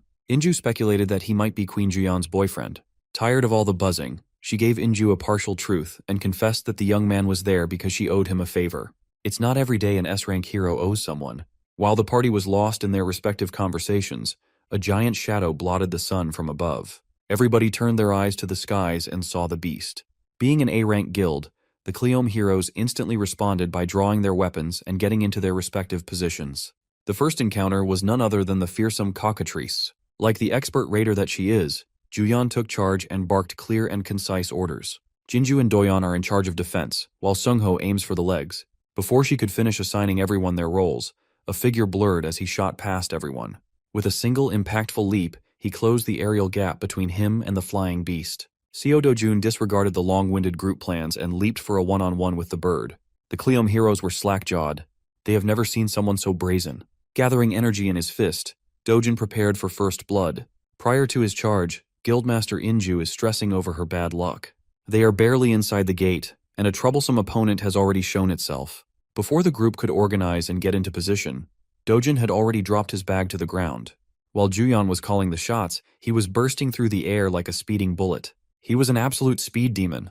In one jump, he neutralized the bird's aerial advantage. Up in the skies, he took control of the field without a problem. His fiery energy was thick and burning. The overgrown chicken did not have the speed or reaction time to block the incoming attack. As a result, it was forced to eat a full-powered punch to the beak. The bird is on the ground, and the human is up in the clouds. It was quite a poetic reversal. Dojun landed in front of the group. He did not even break a single bead of sweat. The cockatrice is on the verge of death, the mark of his fist visible on the side of his face. The Cleome Guild people stood dumbfounded alongside their S-rank carry. They bore witness to the brutality of what happened next. Dojun lifted his leg and started stomping on the bird's head until it was reduced to meat paste. It might seem too much, but killing a cockatrice requires a lot of force. With every stomp and kick, the sound of skull cracking and blood spurting mortified the group. Now Inju is really curious as to who that guy is. In all honesty, Juyeon wasn't really sure herself. All she knows is that Seo Dojun is a really strong human. Well, calling him simply strong is a huge understatement. There are only a select few heroes who can do what Dojun just did. Killing a cockatrice in one blow is no ordinary feat. Juyeon downplayed the achievement by bringing up her sister. That woman belongs to that elite list of outstanding heroes. Still, Inju can't just get over the fact that a hidden powerhouse is among them. She watched the entire sequence and was in awe the whole time. Juyeon took note of the young man's monstrous power and decisiveness, her curiosity deepening. She turned to Inju with an impromptu change of plans. For now, she wants to go to the center with Dojun, leaving the rest of the group on the outskirts. Juyeon carefully approached the young man, expertly carving the cockatrice's corpse for loot. Before she could speak, he preemptively asserted that he wouldn't share loot with people who contributed nothing to the kill. Thankfully, Juyeon is not one to eye a few pieces of magic crystals. She just came over to propose that they go a bit deeper into the gate, head somewhere more challenging and fitting to his current abilities. With a smile, he readily accepted the invitation to hunt and loot more. Juyeon knows the layout of this gate quite well, so she will take the lead. All Dojun has to do is follow closely so he won't get lost. Without warning, she sped off into the distance, her speed causing a sonic boom. Dojun calmly watched as her figure vanished into the horizon. After slinging his bag to his back, he took a running pose, storing energy in his muscles. With an instant first step, he kicked an explosion that almost blew the Cleome Guild heroes away. Inju reckoned that if Juyeon is a bullet, then that man moves like light itself. Left by the two powerhouses, the miscellaneous heroes turned to their guild leader for their new plan. Of course, trying to follow those two ahead is utterly impossible. Today they must accept that they are sidekicks and small fries. Nevertheless, this is still a decent gate with plenty of monsters to hunt around the outskirts. In the outside world, normal people praise them as powerful A-rank heroes. But in front of a real S-ranker, they are not even worth mentioning. Juyeon and that man are leagues above the entire force of Cleome Guild. Speaking of those two, their race across the woods is proceeding hastily. While maintaining breakneck speeds without much effort, Juyeon kept on checking her flank for signs of Dojun. Upon seeing no signs of the guy, she started softening up and thinking that she might have overdone the initial run. While she was thinking of slowing down, Dojun suddenly appeared by her side, asking if they could go a little faster. Juyeon's concentration broke and she almost tripped over. She had never experienced something like this before. Someone can actually keep up with her in terms of racing. When it comes to speed, she's in the top 2 in the nation. But that list might need to be updated, given how Dojun is making her eat dust. A few moments later, he made a stop to tease her for being slower than expected when she was clearly running to flex her speed. While the S-ranker caught her breath, Dojun turned his eyes onto the view on the horizon. In front of them was a massive mountain range touching the heavens. When asked what was hiding inside that rocky range, Juyan's expression turned solemn. That place is the lair of the Thrift's boss monster, the Caesarion. You see, this so-called Caesarion is a giant 20-meter monster resembling the draconian wyvern. Juyan doesn't even want to entertain the idea of subjugating that beast. You typically need at least 3 combat-oriented S-rank heroes to even stand a chance against such a monster. One thing Dojin knows about Caesarion is that it has a chance to drop the imaginary grade magic crystal, a treasure just below the highest grade possible. Since such an enticing reward is waiting for him, he won't let it slip through his fingers. Obviously, Juyan is opposed to such a reckless idea. Well, Seo Dojin is fighting that draconic bastard with or without her. Juyan watched as he fearlessly sped up, aiming to scale the mountains to slay the beast. She felt as though she did not have a choice but to follow him into insanity. Something grim awaits the duo inside the boss monster's lair. Bursting with unfathomable confidence to take down a beast that easily gives 3 S-rank heroes trouble, it really shakes Juyan to her core. Do you know what's even more shocking? When she arrives at the site, she finds the same creature, the Caesarion, dead at her feet. The fight's already over, and she has absolutely no idea what the hell went down. Our boy casually plucks his knife from the creature's corpse, leaving her at a loss for words. Juyan reflects her shock. The creature he just downed isn't just any boss monster. On that note, she talks about a prominent hero known as Park Hale who fostered a reputation for hunting down monsters like the Caesarions. Though he's an S-rank himself, the first time he went to hunt down the Caesarion, he was cautious enough to take 30 A-rank heroes along with him. And yet, even with all those precautions, the A-rank heroes didn't make the cut and were all slaughtered in the attempt. Park Hale was the only known survivor of the group who clung to the edge of his life by the end of the boss fight. From that moment onwards, the guy decided to rematch with the same monster. Only this time he was armed with 1 more S-rank and 100 A-rank heroes behind him. It's practically a small army at that point. The fight was brutal. They focused on piercing the creature's wings and negating its flight. The Caesarion of the time was then overwhelmed by a barrage of attacks from the heroes. This actually reminds me of the whole 100 men versus 1 gorilla debate that has been going around lately. My money is on the men, by the way, and the same is the outcome for the fight with the Caesarion, who ended up getting defeated. Despite this, only a handful of heroes remained from that battle. The rest? Butchered by the beast's wrath. The damages they incurred that day were so prominent that Hale's guild, the Sweet Life, has yet to recover from it 3 years after the event. And yet, this one average-looking Joe has defeated the same Caesarion monster without much trouble. The funny thing is, with her constant glaring, he reminds her that she ain't getting any of these precious gems for standing around fighting the air. The remark may have annoyed her, but Juyan is more focused on the ridiculousness of the man before her eyes. If she wasn't there to witness the battle, she would never believe in such a conclusion. The same terrifying Caesarion was taken down and obliterated in a single strike at the hands of 1 man. As for Dojin, my boy has successfully harvested the awesome-looking magic stone from the creature's body. He stares at it and tells her that he no longer cares about having an escort to guide him. From this point onwards, he's fine on his own. He also denies taking the rest of the valuables obtained by the dragon's body, such as its claws and teeth. Showing little to no regard for them, he turns back to reject her plainly, leaving the S-ranker stunned for life. Instead, he'd rather focus his energy on collecting the monster crystals. He even goes as far as to allow her to keep all of those valuables to herself as a form of payment. Juyan takes a look at the creature for a moment and reaches the conclusion that she also doesn't need anything from the beast. It's evening now, and the rest of his group is shocked that one guy managed to collect 3 bags full of magic stones. It's an unbelievable sight even for the competent A-rankers. For their guild to have obtained the same amount, it would have taken them a minimum of 20 hours. And from the quality of the ingredients, even more than 3 days. It begs the question about the man's identity, and they're all staring down at Juyan, who brought him along in the first place, and yet appears just as confused as them. Based off of Juyan's own words, the A-rank guildmaster can't fathom how Dojin was able to beat the Caesarion without any proper equipment. With this accomplishment alone, he stands at the top of the hero ranks in Korea, unparalleled in his might. They really just said our boy is built differently. The A-ranker even thinks that he might be the strongest in the entire world at his level. It amazes her. Speaking of the guy, an exhausted Dojin returns with more bags on him. With just 1 day of hunting, he's already collected so much stuff. At this point, the group is starting to think that no one will believe them if they reported this to the outside world.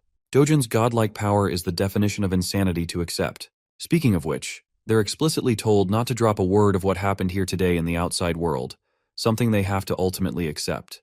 The gorgeous S-ranker walks up to our boy and talks about a bunch of things. From a distance, it looks like they're a couple who is flirting with each other. But that's only in the eyes of their group mates. I guess they're trying to convince themselves that this is the start of a ship. They also think that he's the only guy in the world who looks like a proper fit for Juyeon, especially considering their monstrous strength.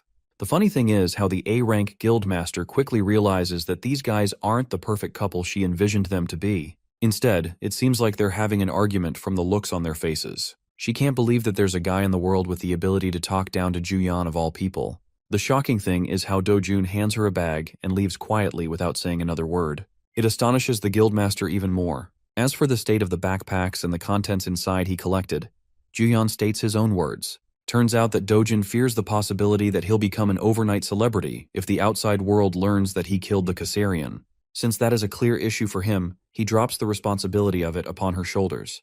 Hearing his decision, it leaves the both of them baffled for words. But the irony in all of this is that the law of manifestation ends up turning true, and Juyeon gives birth to a curiosity to explore more about this mysterious young man. Girl is in love. Over to a different location, we get to explore more about the famous S-ranker mentioned earlier as Hail. He's out here going beast mode on his punching bag. His assistant is in awe of his training because it seems like he's bursting out in rage. As mentioned before, he's the guildmaster of Sweet Life. The assistant helps him calm down, reminding him that a little bit of endurance will help him go a long way in these difficult times. Even the guildmaster agrees with that idea, believing that those who underestimate him will eventually suffer his wrath. And before long, there will come a time where everyone will be admiring his strength as the most powerful guildmaster. His assistant goes on to bring up Hyol's streak of hunting down Kassarians, which sets him apart from others, even going as far as to say that his name will be etched in the history books as the hero who defeated the Kassarian with the smallest squad. The funny thing is, that title will never be overtaken from Dojun by anyone unless Stephen Hawking steps out of the grave and pulls a miracle. The guildmaster shares his enthusiasm with the assistant, going on and on about his own achievements. At the same time, their guild has been suffering major losses compared to what it was 3 years back. And yet, the only thing that gives him a smile is the knowledge that he's the only one capable of best defeating the Kassarian, a fact seconded by his one-eyed servant. On topic of discussing high-ranking heroes, the scene switches to Kang Youngpyo's office, who is currently reading a report on Dojun's eventful evening with Cheolwoo and how he annihilated Youngpyo's cousin. Even though Cheolwoo's intentions were to lock the guy inside the gate and trap him for good, a plot twist happened, resulting in an awakening. Also, the client that has tasked them to take down Dojun is actually the executive director Hong Hee-ju, who is basically at the top of the wealthiest people in Korea. It doesn't make sense for her to single out a person as her target in front of Youngpyo's eyes. That's until he learns that Dojun is actually her stepson. Though the boy was welcomed into their family at the age of 7, the moment Hee-ju's biological child stepped into the world, Dojun was kicked out of the family. This fact makes Youngpyo amused as he points out that not even being wealthy can save you from being kicked out. Discussing the payment for the hit, he learns that they're being given 3 billion won for the job, which is tiny in front of him. And then there's the fact that Cheolwoo finds himself at the edge of his own life from his battle against Dojun, suffering numerous burns and bruises. What's even worse is that he completely lost his sight and has become a cripple for life too. It only adds to the ruthlessness of Dojun's measures, to the point even a guy like Youngpyo has to acknowledge his actions. And yet, Youngpyo takes delight in the fact that he would have made sure to chop his limbs off on top of smashing his skull. At first glance, you guys probably were thinking that he's saner than his cousin, but now it's clear why he's even worse. While discussing the scene of their battle, it is brought up that Juyeon was also there and allegedly helped out Dojun in some way. This actually surprises him and he probes for more information about the situation. He doesn't get what's so special about Dojun. Unfortunately, not even his assistant knows anything specific about the meeting between the two as the case was quietly shut down. Pissed the fudge off, Youngpyo grabs his servant and roars at him to do whatever he can to uncover the status of their relationship, suspecting that they may have formed a deal of some kind. The assistant, completely devastated by his reaction, runs away to investigate right at once. Youngpyo is left with a temper tantrum smashing things around, reflecting that Hee-ju's men will come looking for him to fulfill the job that his cousin failed to do. At the same time, he's more than happy to take on the job from her. After all, she's a wealthy woman with Andrew Tate's level of money, so it won't be an issue for the greedy scumbag. And now for the scene with our boy, who is returning home after the raid. From today's experience, he's more than glad to have spent his time in a rift rather than a gate for proper hunting. It also complicates things because he might have to form a long relationship with Juyeon to ensure he stays on the low. Recalling their conversation, she straight up told him that people will become wary of her and ask around for the identity of the person who killed the Kassarian. Revealing them means inviting a lot of trouble. So for now, her plan was to store the valuables. And if he does want to become famous, she can happily reveal their existence to the world. In response, Bro chucked the bag to her to keep all the good stuff. It also means he's got to look for another method to go on and enter the rift zones, because relying on Juyan creates trouble for her. Still, tonight's sleep will be a good one as he'll get to rest in a luxurious house that Chang Seob arranged for him. But as he steps foot inside the house, he is alarmed by the many shoes right outside. This means some unexpected guests have arrived. Entering the room, he sees a bunch of suited men and their boss having a conversation with his loved ones.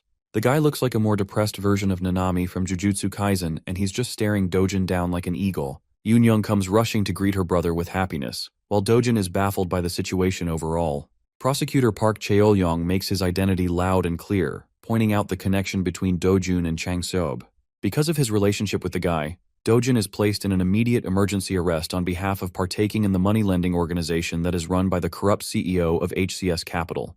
Letting the situation play out, Seo Dojun peacefully surrendered himself to this alleged emergency arrest connected to Hwang Chang-seop's loan shark operation. He was promptly handcuffed and detained in a bare interrogation room. From inside the room, he could hear a pompous voice talking on the phone outside. The prosecutor who took him in is assuring someone that both Hwang Chang-seop and Seo Dojun are behaving like good little boys. Before hanging up, the prosecutor thanked the caller for taking care of his daughter's study arrangements abroad. Then he made the mistake of uttering Director Hong's name within Dojun's superhuman earshot. Walking up to his silent detainee, the prosecutor yapped about the reason he became a man of the law. He claimed that since he was little, he had always wanted to isolate society's trash from the decent and law-abiding citizens. Plopping a thick packet of paperwork on the table, the scummy prosecutor made a show of just how much dirt he had on Seo Dojun. He alleged that the charges listed through their preliminary investigation would be enough to put the young man behind bars for at least a decade. In addition, they have already gathered more than enough statements from Hwang Chang-seop to nail everyone in the operation. Seo Dojun did not even bother to give a reaction to these thinly veiled threats. Since he didn't get the reaction he was hoping for, Mr. Prosecutor resorted to cursing him out. Getting straight to the root of the problem, Dojun callously asked if that bitch, Hong Hee-ju, is behind this weak legality stunt. The prosecutor was visibly shaken, but he vehemently denied such accusations, going as far as to say that he had never heard of that name. Dojun estimated that these crooked bastards must have already worked on Hwang Chang-seop's side. Dojun quietly came along to avoid trouble, but things might get a lot worse at this rate. Refusing to get intimidated by Dojun's aura, the prosecutor bragged that people in his line of work are not pushovers. In response, the young man leaked a little bit of killing intent to shut his goofy ass up.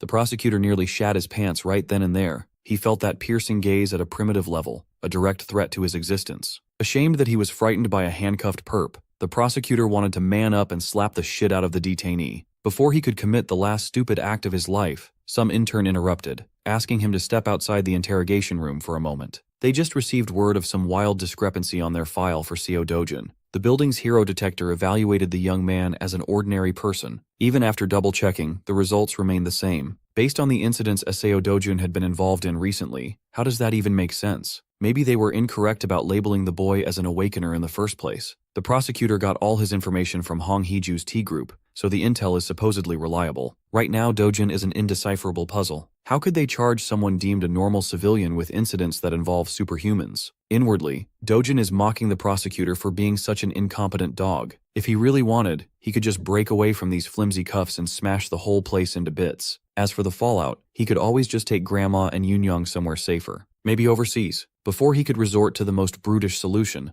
Hyun Ju-yeon, wearing a suit and tie, entered the interrogation room. She must have heard about this wrongful arrest and came to check things out. When asked why he was detained, Dojun frankly answered that he's not entirely sure of the reason himself. Thankfully, Ju-yeon advised him not to do anything reckless. She might be the only person who knows what this dude is capable of. The situation is frustrating, but using force now would only make things messier. Ju-yeon didn't wake up today expecting to get involved in the legal system, but she knows for certain that Dojun is innocent of whatever he's being accused of. With someone innocent facing unjustified punishment for false accusations in front of her, she feels obligated to correct it. Ju-yeon reckoned that the Hero Association would start a separate investigation soon. They will undoubtedly find out about Dojun's fake hero license, and will definitely dig into the recent Mappo Rift incident. Dojun asked Ju-yeon how his family was doing, and she realized that she was being treated like some secretary. When the young man glared at her with indecipherable intensity, Ju-yeon gave in and assured the guy that the family would be taken care of. As she walked out of the interrogation room, essentially becoming Dojun's legal representative, he proclaimed that this debt would not be forgotten. She won't show it, but Ju-yeon kind of liked that he's relying on her this time around. She promised that she would resolve this hiccup as quickly as possible. And she was not kidding at all. Hyun Ju-yeon's chosen method wasn't a straightforward legal defense by proving Dojin's innocence. Instead, she exposed prosecutor Park Cheol-young's various crimes and illegal dealings, resulting in his dismissal. Once that scumbag was out of the picture, a fair investigation flowed smoothly. Seo Do-jun was proven innocent with regard to the Loan Shark operation and other recent incidents. However, he couldn't avoid punishment entirely. As expected, the investigation proved his use of an unauthorized hero license. Thanks to Hyun Ju-yeon's active defense, he got away with just probation. While they were driving back to Dojin's home, breaking news about a previously unseen monster appearing in England and causing destruction came on the radio. The monster was described as a mantis-like creature, 1.5 meters tall, with compound eyes and terrifying jumping power. Based on the description, Dojin identified the creature as a Macassian. Hyun Ju-yeon nearly crashed the car upon hearing him utter the name.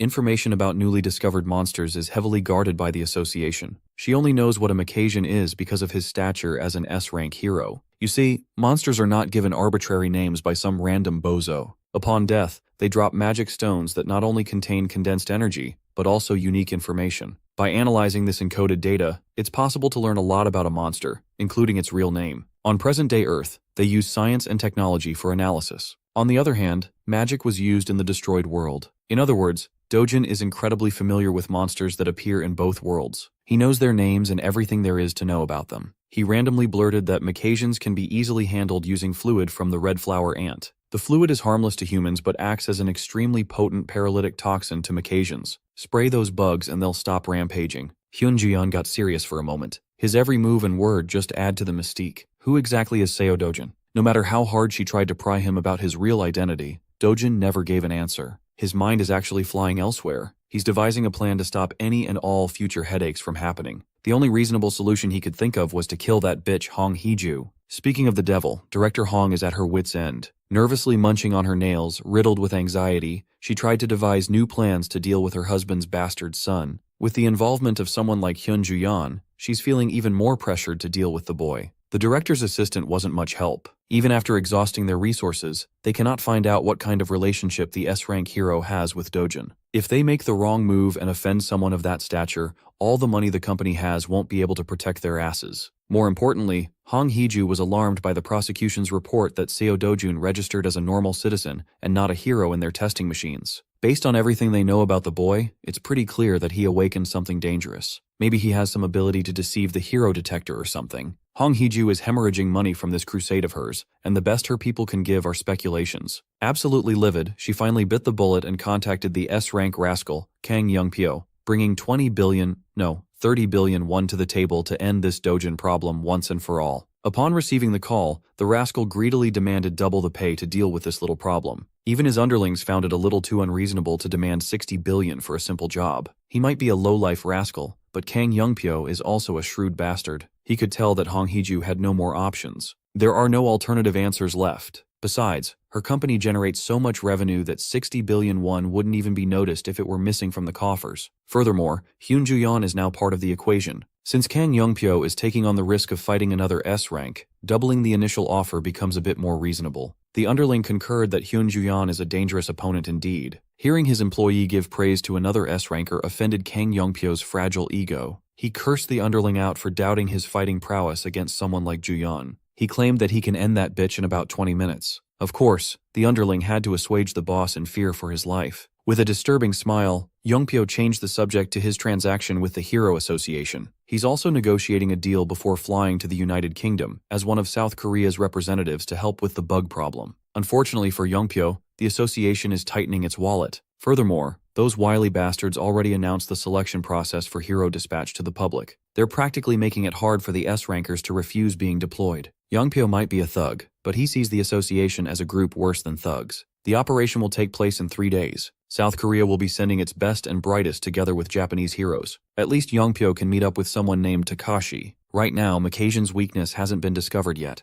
Being the one to discover such a crucial intel would raise anyone's stock to the moon in the eyes of the public. Speaking of Macassians, those bugs have extended their advance towards Cambridge in the UK. British heroes have been fighting non-stop to stop the relentless invasion of the giant critters. They assembled a decent team of heroes. Since it's the UK, they use a lot of blades in this region. The brave frontliners are struggling to deal with a single giant Macasian terrorizing the public. This mantis has the speed and sharpness to kill slow-moving heroes in one shot. Getting into the rhythm of things, the British heroes retaliated with a coordinated offense. The group of heroes had a balanced lineup, and based on their proficiency, they were nothing to sneeze at either. Some of them used magic to tear through the thick exoskeleton by force. The others would follow up with speedy melee attacks, letting the bug blood flow in the streets. With proper coordination and ample power, they managed to bring down their first Macasian. Just to be sure that the son of a bitch doesn't have a phase 2 or something, they cut its mantis head off. The British heroes finally scored a W, but a single monster took everything they had in the tank to deal with. To utterly crush their spirits, a few more Macasians surfaced to take advantage of the fatigued heroes. That night, the best heroes the UK could offer perished in a brutal and bloody wipeout. They did their best and put all their efforts into trying to stop the inevitable. Without clear information, they were helpless against unknown enemies. The pesky Macasians are now advancing south. The stalwart defense of Cambridge collapsed. There are now about 60 kilometers between the bugs and the capital, London. As the Macasians were about to do their final push to erase London off the map,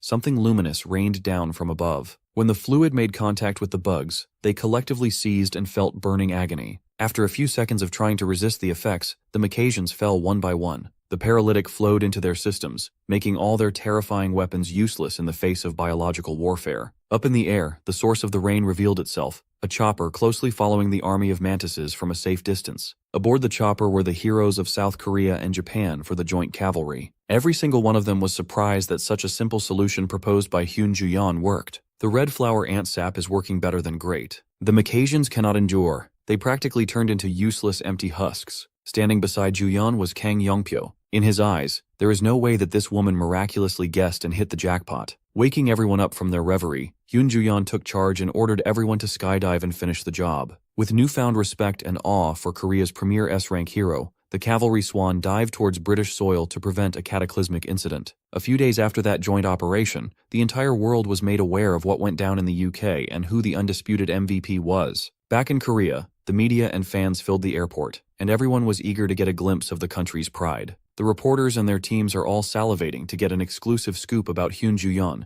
the best hunter during the UK expedition. She was the one who figured out the Macasians' weakness and led the operation to the end. She practically saved an entire nation from despair. It's said that before leaving, she was knighted by the royal family for her heroism. When Hyun Ju-yeon finally stepped foot inside the airport, camera flashes and cheers from the civilians erupted. Like a real celebrity, she had long since been used to the limelight. Behind her was Kang Yongpyo trying to aura farm like he doesn't have a fucked up haircut. Even though Ju-yeon is a public figure, the intensity of today's welcome was still a bit overwhelming. As for Kang Yongpyo, he was credited with killing most of the Macasians on the expedition. Keep in mind that he basically killed paralyzed and helpless bugs. Their entire entourage of heroes consisted of 200 people. The brilliant performance of Korean heroes was the reason the UK still exists today. On the news, details about the Macasian hunt, including the red flower ant sap weakness, were made public. Walking around the city, our boy, Seo Dojun, overheard the news and paused for a second. He was glad that Ju-yeon was able to use his intel, but when they showed Kang Yongpyo on the Jumbotron, his mood soured.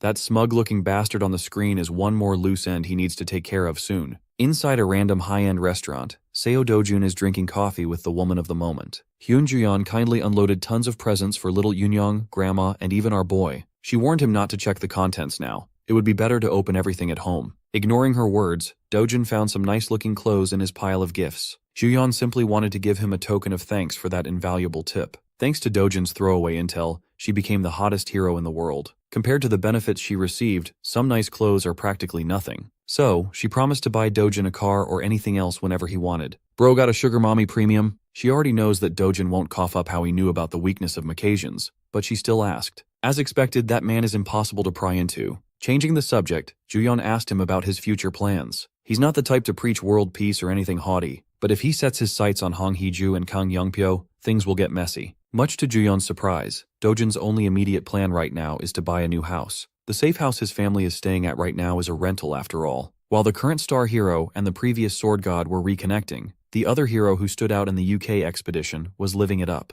Kang Yongpyo enjoyed his welcome pool party with hoes as far as the eye could see. Surrounded by the huz, this rascal cannot take his mind off one specific girl, Hyun Ju-yeon. He knows that the girl wasn't as formidable before. She's changed somehow. He found it sus that she's hiding how she found out the weakness of those bugs. On their flight back to Korea, Yongpyo also tried to rile her up and pry some information about Seo Dojun. He brought up how Juyan swooped in to save the day when Dojun got mixed up with a corrupt prosecutor. She was also present when Kang Cheolwoo was torn apart. Knowing that he's trying to get a rise out of her, Juyan asserted that Cheolwoo the dumbass started that scuffle. Before that encounter, he attempted to murder Dojun and failed. Kang Yongpyo's mouth twisted into a demented smile and agreed. He also blamed the fool for getting blinded by petty cash. Even so, Cheolwoo is still his dear cousin. He can always use their relationship as justification to get revenge on that Seo Dojun fella. For a split second, Juyan nearly slipped and showed emotion while she was being scrutinized by a shrewd bastard. She immediately distanced herself from the conflict and insisted that she was in no position to interfere if something was to happen. Kang Yongpyo was confused. He really thought she was closer to that Dojun guy. Ignoring him for the rest of the flight, Juyan put her sleep mask back on and went back to napping. Still, even after that conversation,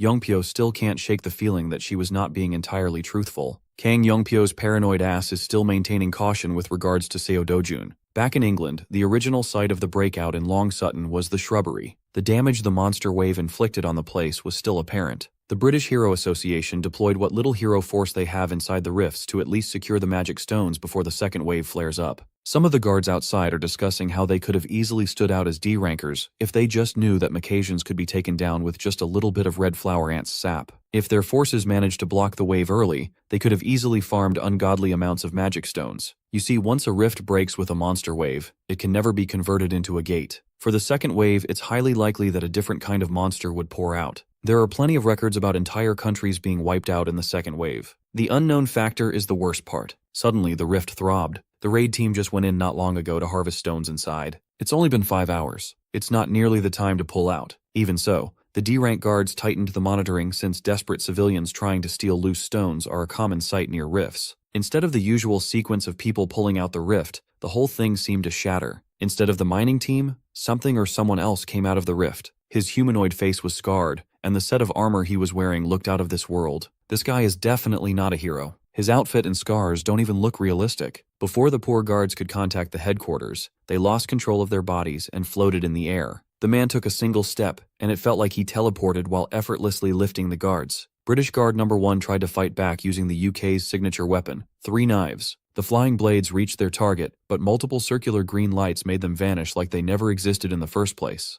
With a hoarse voice, the man complained that these guards are way too weak. He clenched his fist and made the green lights move. As a result, the guards were painfully sliced and diced, losing their limbs. Imagine getting turned into a limbless mannequin on the job. A dark miasma flowed out of the man's body. Using that dark miasma, he held dominion over space and grabbed one of the guards' smartphones. He verified the current date and calculated that it's been 10 years since the last time he set foot on Earth. And yet, his mission hasn't even reached 20%. After all his effort to open dimensional rifts, is it finally time to admit his failure? No, he just needs to increase the mana concentration to get back on track. But before that, this planet is due for some decent cleaning up. It's about time to weed out the weaklings. Back in South Korea, specifically in the Paju region, a young man is venturing into one of his routine farming escapades, oblivious of what's happening on the other side of the globe. Slinging nothing but a backpack, Seo Dojun walked around the restricted area. Suddenly, his senses flared up upon noticing abnormal vibrations in the ground. As he had expected, a battalion of disgusting worm monsters surfaced, eager to sample some meat. Their bodies were filled with metallic spikes, their mouths layered with sharp fangs. Dojun stood in the middle of the party, completely calm and unperturbed by the flashy display of power. Instead of looking up to the monsters, he turned his attention downwards, to the holes that the worms made. He measured the hole with a glance, and estimated that there are about 26 worms underground within a 100-meter radius. With a twisted smile, he gathered mana in his hand, eager to test the bugs. He wondered how many worms could survive his initial attack. He sent the concentrated mana blast barreling down to the hole, and an eerie silence followed. After a few seconds of idle waiting, the much-awaited explosions finally spread towards every other hidey hole in the area. Along with debris and sweltering flames, every worm wriggling downstairs was forced upwards to escape being cooked alive. Dojun is a proponent of working smarter instead of harder. With this technique, he doesn't have to get dirt in his drip. While he was busy farming free stones from the disgusting worms, a meeting of grave importance was taking place in the city. Min Hongki, Korea Hero Association's deputy director, and his boss, Na Tai Wang,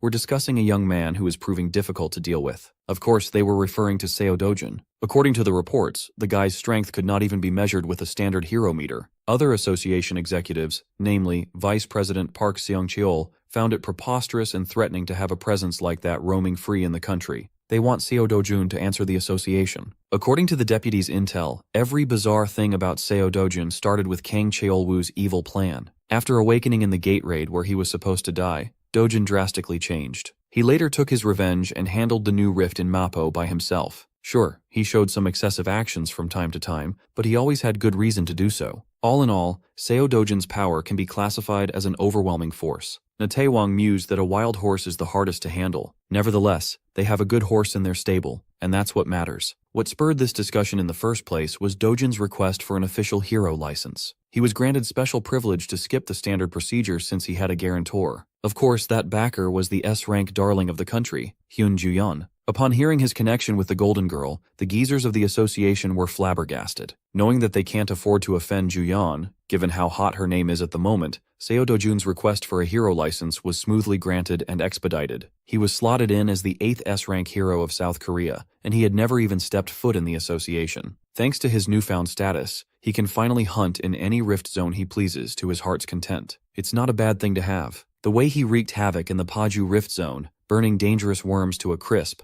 quickly reached the association director's ears. That intimidating geezer was quite amused that the country's newest S-ranker is already living up to the title. It's not every day you hear about a hero entering a second-degree rift by himself without any guild members or allies to support. It's simply insanity in the eyes of normal people. The vice president, who was the one so strongly opposed to Seo Dojun, is now advocating to reveal the young man's identity to the public, so the association can start promoting a new rising star. Thankfully, the deputy shut down such a stupid and greedy idea. Min Hongki asserted that they should ask for the man's opinion first before exposing him to the life of being a public figure. VP argued that since they are in an era of unrest, giving the people another symbol of hope in the form of a new S-rank hero would relieve the stress of the masses. Mr. VP tried his hardest to sell the idea to director Na Taiwang, but the geezer chose to be prudent. Before the association makes any move, he wants to meet the boy himself face to face. Speaking of the devil, Seo Dojun is still in his worm-killing marathon. If he wasn't using mana explosions, he's using good old brute force. While he cuts through one poor worm, the rest of the wriggling bastards loom over him. They might be a tough opponent for normal heroes, but their moves are practically telegraphed in Dojun's mind.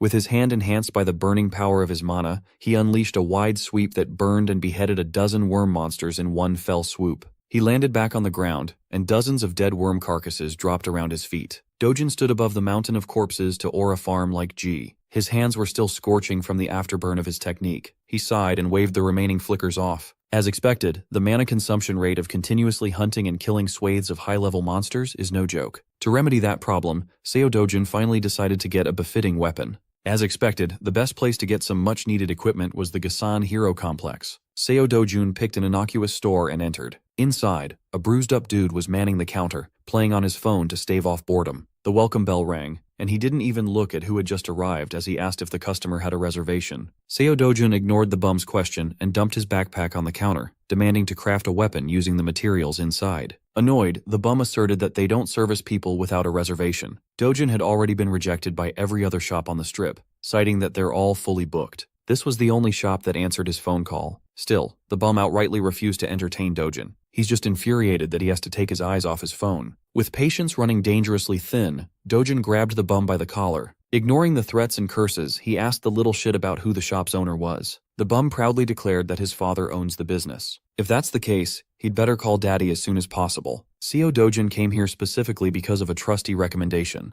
The bum was released. He scoffed, but cowardly retreated to another room and called his father. An old man wearing a modified welding mask came out from the workshop to see what the fuss was about. His name is Choi Cheolguan, master craftsman of Hero Armaments. Dojun shared that he came here under Hyun Ju-yeon's recommendation. Of course, both father and son knew that name. Hell, the whole country knows that name. Old man Choi was just surprised that an S-rank celebrity knew about his craft. Seo Dojun didn't come here for useless chit-chat, so he just pulled out the materials from his bag. The old master gave the mats a thorough inspection and identified them as a giant black viper's fang. It has been a long time since he had seen one. Well, Seo Dojun wants a decent sword made of this stuff. He wants his weapon to be as long as possible. Don't we all, brother? The master craftsman argued against the request. Stretching non-metal materials too much would be detrimental to their durability. It would be more effective to make 2 medium-sized swords instead. Hearing that weak-ass compromise, Dojun asked if the old man was openly admitting to having subpar skills to craft what the customer wanted. Nevertheless, he doesn't want 2 swords. He just wants to fuse them together into one. All that matters is length. Well, it matters how you use it too, buddy. Aside from absurd length, he wants the mana absorption rate cranked up to the maximum level. Hearing the ceaseless and borderline unreasonable requests, the bum could not stand aside much longer. He is proud of his dad, a man who could craft weapons with at least a grade 3 mana absorption rate. Seo Dojin responded by picking up one of the swords displayed in the shop's forefront. He gave the blade a once-over and evaluated the material as grade 5. Then, he gripped the sharp end of the sword with his bare hands. Father and son stood silent and in shock as their unusual customer performed a miracle. The tightening continued until the death grip made the grade 5 material shatter under sheer force.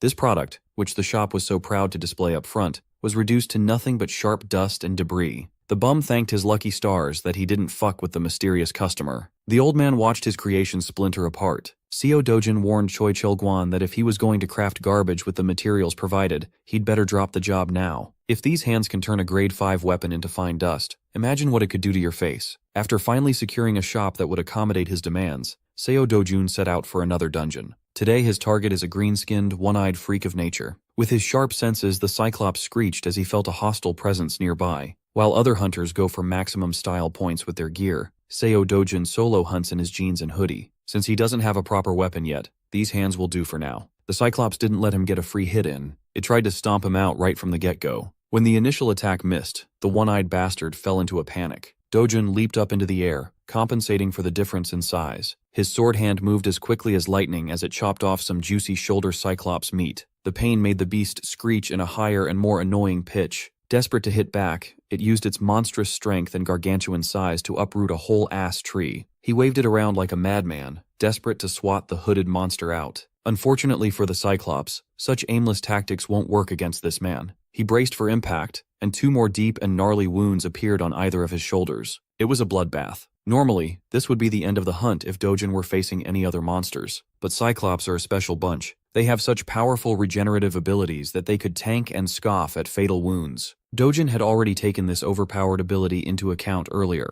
If the enemy has insane healing, you just have to keep doing damage. Without giving the Cyclops a chance to retaliate after a fresh regen, Dojin scratched, sliced, and diced his way through the tough flesh and grotesque innards. To cap things off properly, he beheaded the giant monster and stuck his superhero landing. It was a clean but bloody victory over the green-skinned meathead. Seo Dojun sighed in light exhaustion. Right now, maintaining a mana sword for extended periods of time is still too demanding and inefficient. He grabbed his bag and retrieved a pitcher. Dojun dipped that thing into one of the grotesque wounds he gave the Cyclops, as if he were just getting juice. This was the exact aim of today's expedition, to grab some of that good Cyclops blood. He returned to the Hero District by sundown. As usual, the bum was manning the counter, so he wordlessly plopped his blood pitcher down. He instructed the Papa's boy to give the pitcher to Daddy. With this, the 2 black viper fangs could be easily fused together. After that short explanation, he refused to elaborate and walked out of the shop. All the basic materials for his weapon have been gathered, but if he wants a higher mana absorption rate, he needs one more ingredient. There is only one place on Earth to find it. While he was planning and mapping a way to find that secret ingredient, his fellow S-ranker was receiving a very important call. Hyun Juyeon was having a relaxing vacation when she picked up the call and heard a country mentioned, Brazil. The sun is up, and the water is just right, but Hyun Juyeon can't even fully enjoy her vacation due to that call. After their recent European mission, the Korean Association had decided to send its heroes to Brazil. That means the Brazilian government and association have given up on shutting down the rift zones themselves. As far as Jong Eun-ju knows, Brazilian monsters are especially violent, but the magic stone drops are unnaturally high. With a lot of money on the line, her Cleome guild is slated to go too. She urged Juyeon to accept the mission and go with the friend she was with a few days ago. Inju reckoned that the country's 8th S-ranker must be that dude they went into the dungeon with, the one rumored to be Hyun Juyeon's man. Inju is all for supporting this budding love. She found it romantic that 2 supremely powerful people hunted a fearsome Kassarian with just the 2 of them. After a lot of goading, Inju finally succeeded in getting Juyeon to agree on the Brazilian mission. However, she has no idea if that guy would even come. Back to the little shop in Gasan Hero Complex, Old Man Choi was looking at his own creation with awe. He never could have imagined that non-metallic materials could be melted and fused together by using Cyclops blood. If it weren't for this young man, he never would have come across such a bizarre technique. With this, he can make the sword as long as Dojin wants. They could go to the upper limit of about 180 centimeters. Seo Dojin wants a two-handed blade with an adjustable grip for one-handed swings, something that weighs about 5 kilograms. Old Man Choi was surprised to see the rude kid from yesterday speaking so politely. He actually knows basic manners. Maybe his weapon really is just that important to him. Old Man Choi warned that 5 kilos would be heavy to swing one-handed. It's not like you'll swing the thing only once or twice. Dojin knows what specs he wants and he won't budge on that. Old Man Choi estimated that the crafting process would take at least a month, and the mana absorption rate should reach grade 7. He was unsatisfied with just a grade 7 rate. That level could not possibly hold his full power. As expected, he really needs the final push from one particular ingredient. Dojin headed for the door and tasked the old man to just get the shape done for now. The mana absorption upgrade can wait until after he has the rest of the materials. As an experienced artisan, Old Man Choi had some idea about what material the boy was referring to. He couldn't help but shudder. A few days later, Seo Dojun went out to the city to meet with a very important woman. Hyun Juyeon fulfilled her promise and got him a brand new car. Dojun appreciated the gift very much. She assured him that this legitimately was nothing compared to how much he helped her. It's just a $1 billion one car, which is no big deal. When he thanked her with a smile, Juyeon reverted to being a shy girl for a moment. While he was inspecting every inch of his new wheels, Juyeon inquired about what happened to him in the Hero Association. After meeting with the bigwigs, those crusty old men proposed to make his info public, but Dojin demanded a hefty payment if they wanted to do that. He recognized that President Na Tae-wang is all about the greater good, but politics muddle everything. Anyways, the negotiation fell through. After his external examination, Dojin hopped into his new car. Hyun Juyeon quietly jumped onto the passenger seat. While putting her seatbelt on, she brought up the association's preparation for the impending Brazil operation. After hearing her say Brazil, Dojin muted every other word. He drew closer to her and sincerely asked if she was going. Stunned, she barely managed to stammer that she would be. If that's the case, he invited Juyeon to go together. The S-rank Brazilian Riz is unreal. It made the heart of the nation's hero skip a beat as her cheeks uncontrollably blushed. Meanwhile, another woman is turning red because of Seo Dojin. The rich bitch, Hong Hee-ju, is in the middle of getting scammed by Kang Young-pyo for even more cash. He urged director Hong not to pinch pennies at a time like this. He already has a $3 billion in advance, yet he wants more. This man hasn't even started on his supposed job to finally kill Seo Dojin. Running out of patience, Hong Hee-ju seriously considered just hiring someone else to do her dirty work. She reckoned that there are plenty of lowlifes out there who would kill for tons of cash, no questions asked. Kang Young-pyo just laughed at her outdated intel, so he threw in a free tip. He just found out that Seo Dojun has just become the nation's latest S-ranker. They are practically peers. Director Hong refused to believe that the weak-willed child she drove away from the family had turned into some kind of superhuman. Young-pyo spent a lot of his own money to secure this info. If Hong Hee-ju doesn't want to believe it, she can just wait until Seo Dojun climbs this tower and kills the bitch himself. With desperation and fear for retaliation, Director Hong stopped Young-pyo from leaving. She is out of her depth, and she doesn't want to die.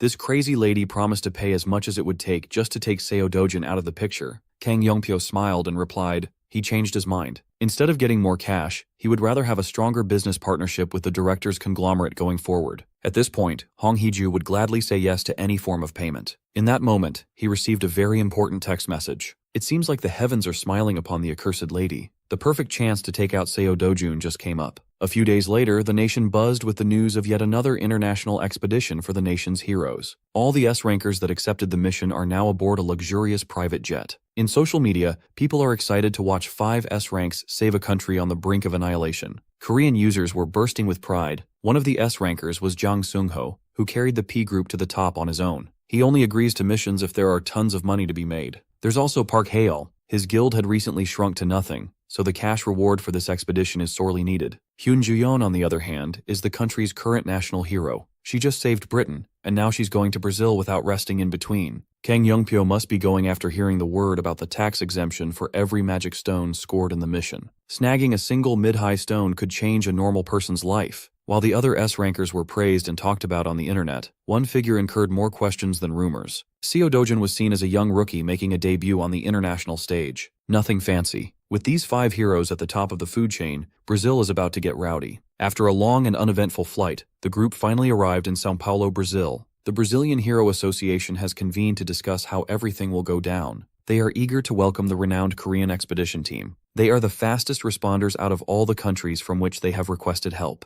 A few of the S-rankers didn't even check into their hotel and just jumped straight to action. Still, the bigwigs are worried that the Koreans might figure out something they've been trying to suppress. There is no such thing as an everlasting secret. so they just have to make sure that everything is under strict control until the collaboration is over. Brazil's national treasure hero Moraes has been defeated by some unknown entity. It was a gruesome way to go. He wasn't done in by a monster. His black box definitely caught the shape of a human killer. No one knows what exactly happened near the Santarém rift. Right now, the Korean team is receiving the necessary briefing about the plan of action. While everyone was listening intently, Hyun Ju-yeon was busy texting and looking for Seo Do-jun. As it turns out, he stayed on the plane and got on a connecting flight to a further destination. He's going straight for the Santarém rift. Ju-yeon couldn't help but worry. She just learned that this man is going to the most troublesome rift by himself. Supposedly, the team will go on a 2-day local adaptation period and will be assigned to the rift zones they applied to be deployed on. After the briefing, Ju-yeon didn't stay for long and got into a taxicab. Kang Youngpyo followed her to ask where she was heading when they weren't supposed to move just yet. Just to get rid of his annoying ass, she spilled that she's going to Santarém for a bit.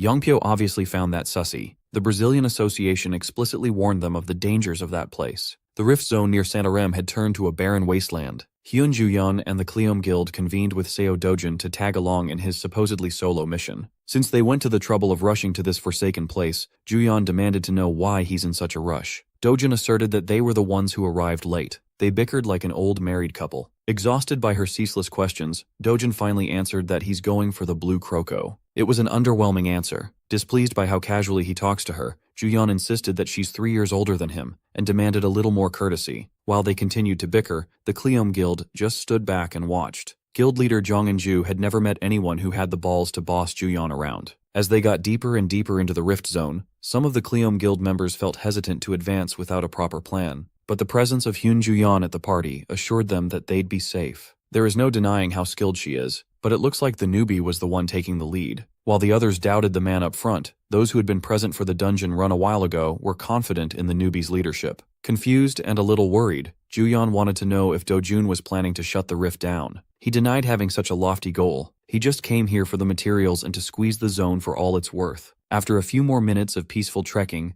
they finally came across the claws of the first obstacle. The Kleom Guild is filled with talented A-rankers, so they skillfully played their respective roles. They had a clear hierarchy and concise shot calling to deal with unexpected enemies. Even so, the Blue Crocos, barring their advance, were more monstrous in person than in the photos. All they could do was defend, and it's getting a little too dangerous. With the group halted, Seo Do-jun finally made a move, drew his blade, and commanded the A-rankers to get out of the way. While everyone's attention was on him, this dude did not miss his chance to aura farm. Old Man Choi knew that he was going after the Blue Croco's heart, so he lent Do-jun a prized sword temporarily. He affixed his sights on the target ahead and sped off like a cannonball. With one clean sequence, he turned the pesky Blue Crocos into sliced meat. He moved so fast and decisively that he activated the classic anime/effect. Do-jun was already meters away from the beasts when they fell. Those who wholeheartedly believed in the newbie from the start were vindicated, and those who doubted him in the lead were shocked beyond words. That boy is just insanely strong. After that first hiccup, the journey to the rift zone proceeded without much trouble. The sun had set, and the party had set up camp.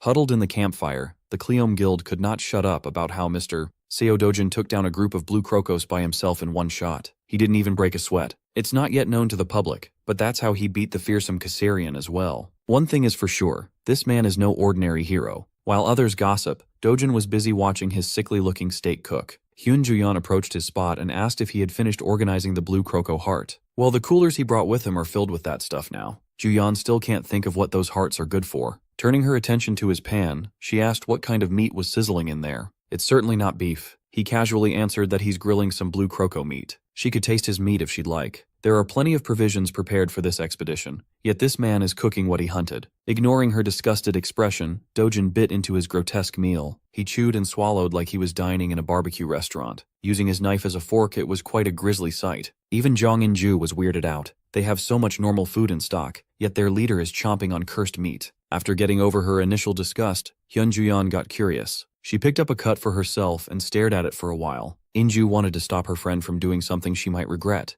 but Ju-yeon trusts in Do-jun's taste. As the piece of blue meat approaches her mouth, In-ju could do nothing but watch in horror. Ju-yeon gently bit on the rancid-looking meat. After swallowing a little baby bite, she was pleasantly surprised by its delicious taste. And so, two people in the camp wordlessly enjoyed a bizarre meal. Curious, Jong In-ju whispered and asked Mr. Seo Do-jun about his secret. How could a relatively unknown person charm someone like Miss Ju-yeon? Sure, she's inexperienced and has never had a boyfriend, but she's not the type to easily give her heart to a man. So, what did Dojin do to charm and romance Korea's national treasure into trying his meat? Hearing the mention of romance made him recall his time in the Imperial Academy. It was a long time ago, before he even turned 20. With regards to romance, there was Miss Maisel Grain of the Grain Count family. There was also the youngest of the Lesulian family, Luenda Lesulian. And of course, his last sanctuary in the destroyed world, the valiant knight, Veronica. He got way into reminiscing about the past and was brought back by Inju's whispered shouting. As for his secret, he answered that Juyeon is the moth to his flame.